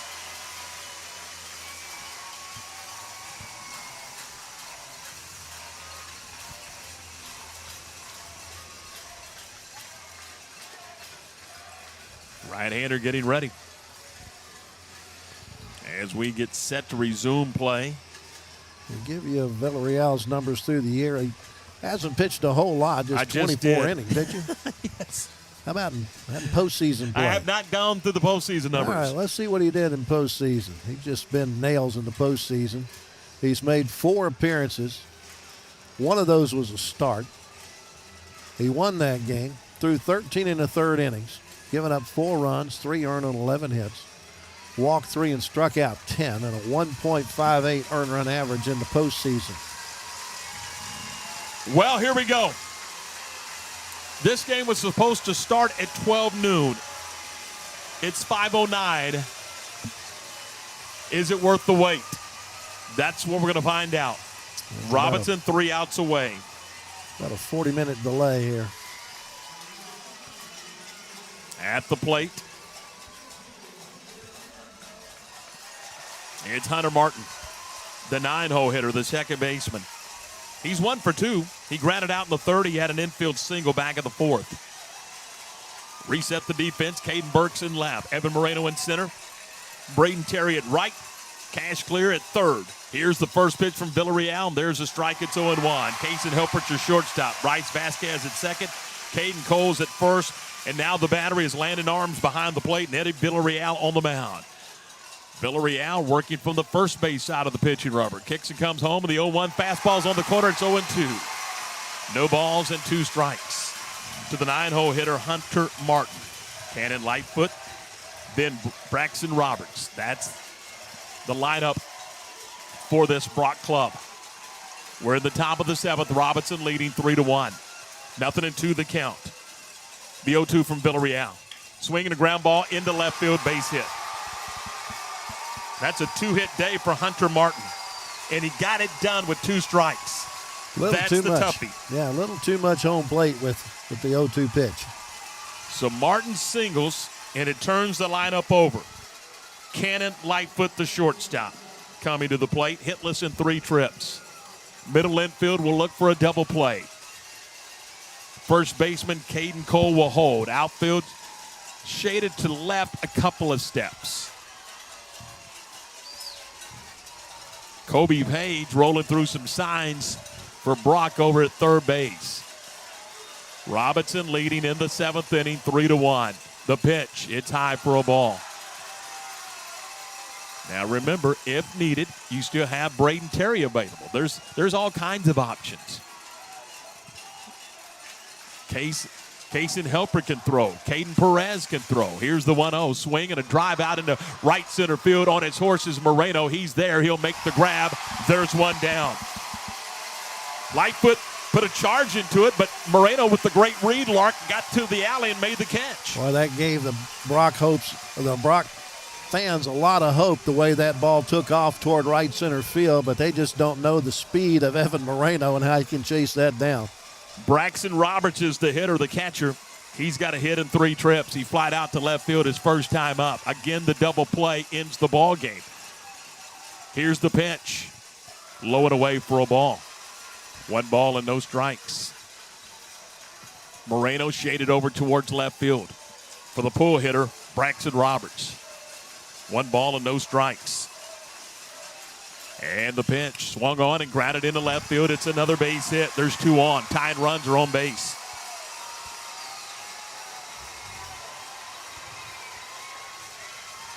Just into the 6-0 with both of them. Martin into the 6-0. Roberts into the 6-0. Out into left field. 2 on, nobody, and 1 out. Nothing easy, is it? Never is. What's the toughest out to get? The 9-inning games, the 27th. In high school baseball, the 21st.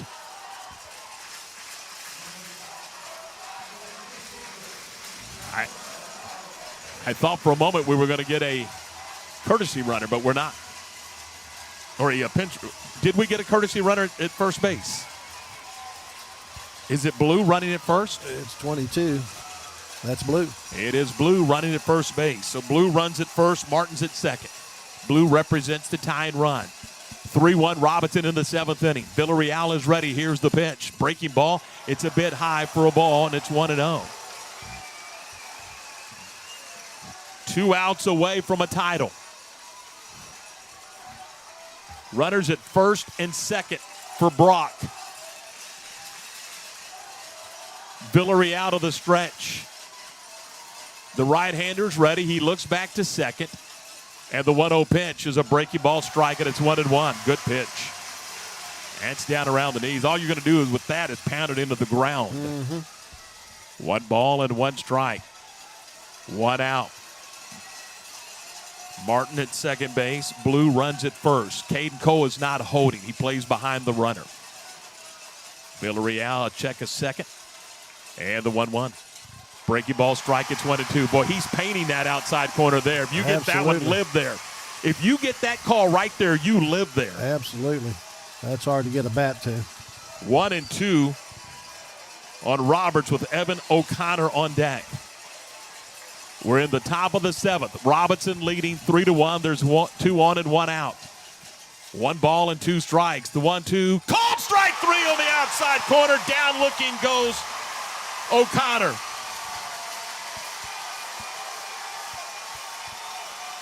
There's 2 outs. Just the 4th strikeout for Robinson pitching in the game. Robinson fans on their feet. Villarreal with some communication for his infield. Here's Jake Wendell. Wendell's 1 for 3. He singled his first time up, popped out to the third baseman clear, and then flied out to right field. The Rockets 1 out away. Runner at second is Martin. The runner at first is Blue. Villarreal ready to work to Jake Wendell, the left fielder. Here's the first pitch. Fastball on the outside corner. There's a strike. It's 0-1. Wendell, a left-handed bat. Villarreal looking to Kaysen Helpert, who's got a couple of signs for him.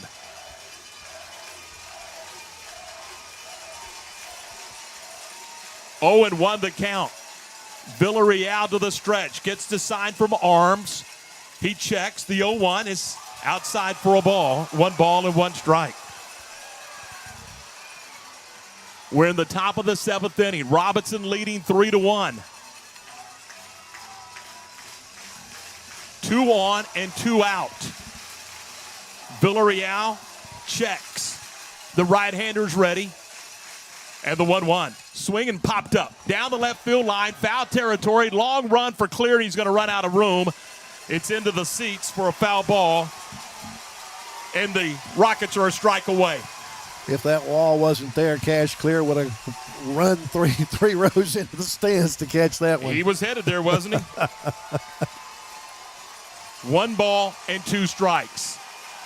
Chris Clemens, the Robinson Rockets, 1 out away from a state title. 1 strike away from a state title.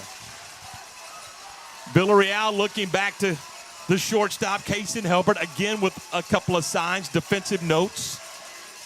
1 and 2 the count to Wendell. To the stretch, Villarreal. 2 on, 2 out. 1 and 2 the count. The pitch. Inside for a ball. That nearly hit him. Wow, that was close. And he wasn't moving, by the way. No. Jake Wendell was not going anywhere. 2 balls and 2 strikes. There's gnats flying around in our booth, by the way. Tell them to go away. Yeah, I'm trying to. 2 balls, 2 strikes. 2 on, 2 out. Wendell the batter. Villarreal's ready. Here's the 2-2 pitch. Outside and low, ball 3. The count is full. The runners will be off and moving with the pitch. Martin from second. Blue from first.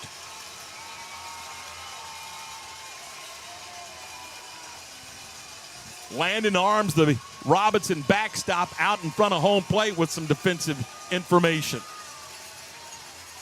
3 and 2 the count to Jake Wendell. Villarreal a strike away. The Rockets a strike away. 3-1 Robinson in the 7th. Villarreal's ready. The 3-2 pitch. Outside, ball 4. The bases are loaded. He walked him. So Martin moves to third. On to second goes Blue. Wendell to first. And here's Asher Straight. Straight, a double in 3 trips.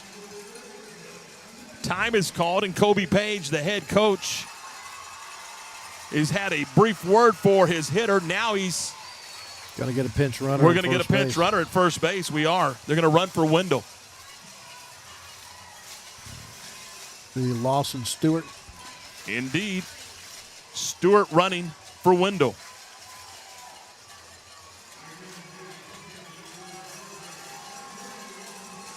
Bases full of Eagles. 2 outs.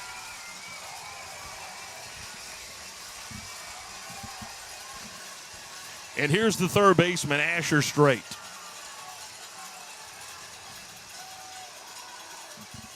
Straight flied out in the first, doubled and scored in the 4th, and flied out in the 6th.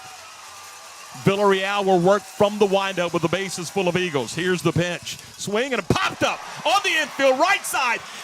Calling for it is Vasquez. He's got it! The Rockets have won the state championship!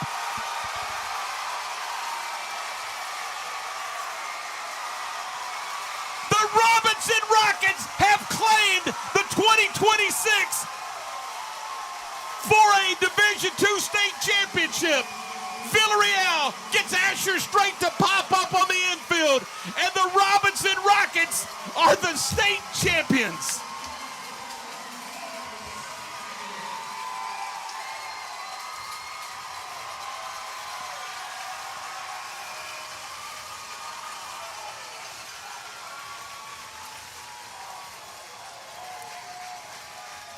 "30 wins, 10 losses.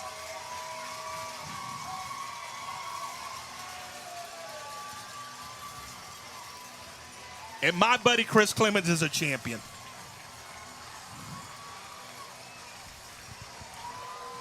The Robinson Rockets are champions. The city of Robinson are champions. My goodness gracious. Well, Tom, it only took them 2 hours and 30 minutes plus a 40-minute lightning delay to get it done. I don't care. It could have taken them 6 days. I would have stayed here 6 days for this. Hey, final line score on the game for the Brock Eagles. They get a run on 10 hits. They committed 4 errors. They left 9 runners on base. Robinson gets 3 runs on 3 hits. They commit an error, and they leave 6 runners on base. Caden Burks gets the win. He goes to 14-2 on the year. Eddie Villarreal picks up the save. And as Tom mentioned, Robinson with their 40th win of the year against 10 losses. Brock ends their season, 30 wins on the year and 10 losses. Brock ends their season at 32-7.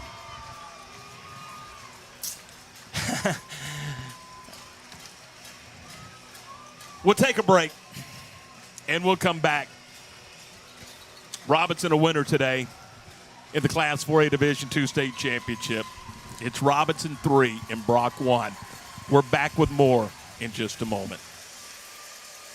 Accidents happen, storms happen, the unexpected happens. That's why having the right insurance matters. That's why having the right coverage matters. At Lewis Insurance, you get protection you can count on, from auto to farm and ranch, to oil and gas, to construction sites and companies. Your business and life depends on it. Built for Texas, backed by experience. Call today for a free quote, 2547532505. Lewis Insurance, real coverage, real people.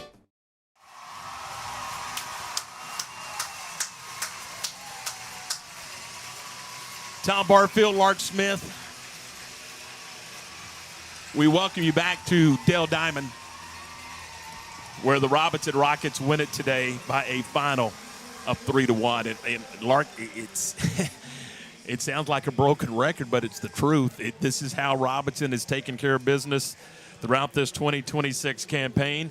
They kicked it to a second gear, after they went and visited Arlington and met with Braxton Ashcraft and really kind of elevated their game a little bit more, and they get it done. It's an unbelievable run. And to look down and see Chris Clemens hugging his son and Nolan Ryan or Nolan Lewis, rather, Nolan Ryan. He could be hugging Nolan Ryan, you never know. Yeah. Hugging Nolan Lewis and this coaching staff. They're all getting their medals. Yeah, they're getting their medals. So they deserve their medals. Absolutely. Well done, Robinson Rockets. Absolutely.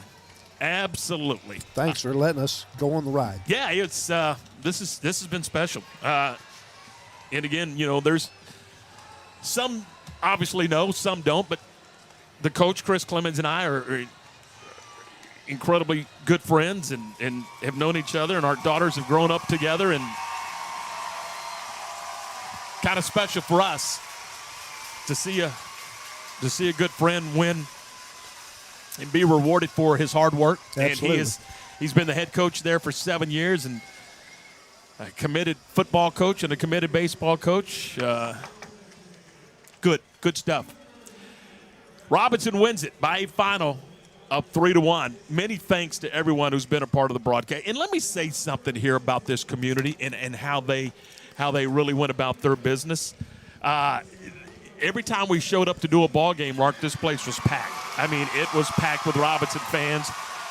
And Caden Cole just named the MVP. Well, he got the base hit that ended up being the margin of victory. Well, and he did it the other day too. Sure. So yeah, he's the MVP, and rightfully so. And congratulations to Caden Cole, the most outstanding player in the Class 4A Division II state title. But the fan base here, unreal. Absolutely. The community and their support, unreal. I mean, you look at what we were able to do and bring you the broadcast. It was Case and Hilbert's dad, Keith. Yeah. He didn't want any. K4 Construction, thank you. Greg Thank May you. Honda, Yep. Mayor, thank you. Yep. And thank you to Stephen Lewis, Lewis Insurance, Meadowbrook Baptist Church, Robinson Animal Hospital, Gary Hoffman over at Toe King, Heatwave, Trippy over at Triple S Sports, the Emery family. Can't say enough about the Emery family at Pioneer Steel and Pipe, the Robinson Athletic Booster Cup. All of these folks on board to bring you the run through the playoffs and the run to a state championship. It's a state championship. The Robinson Rockets are state champions in the Class 4A Division II here at Dale Diamond. Again, your final score, Robinson 3 and Brock 1. For our entire team at Rogue Media Network, my name is Tom Barfield. We thank you for watching. Thank you for listening. We'll talk to you when football season starts in August. Robinson, your state champions. Good night from Dale Diamond.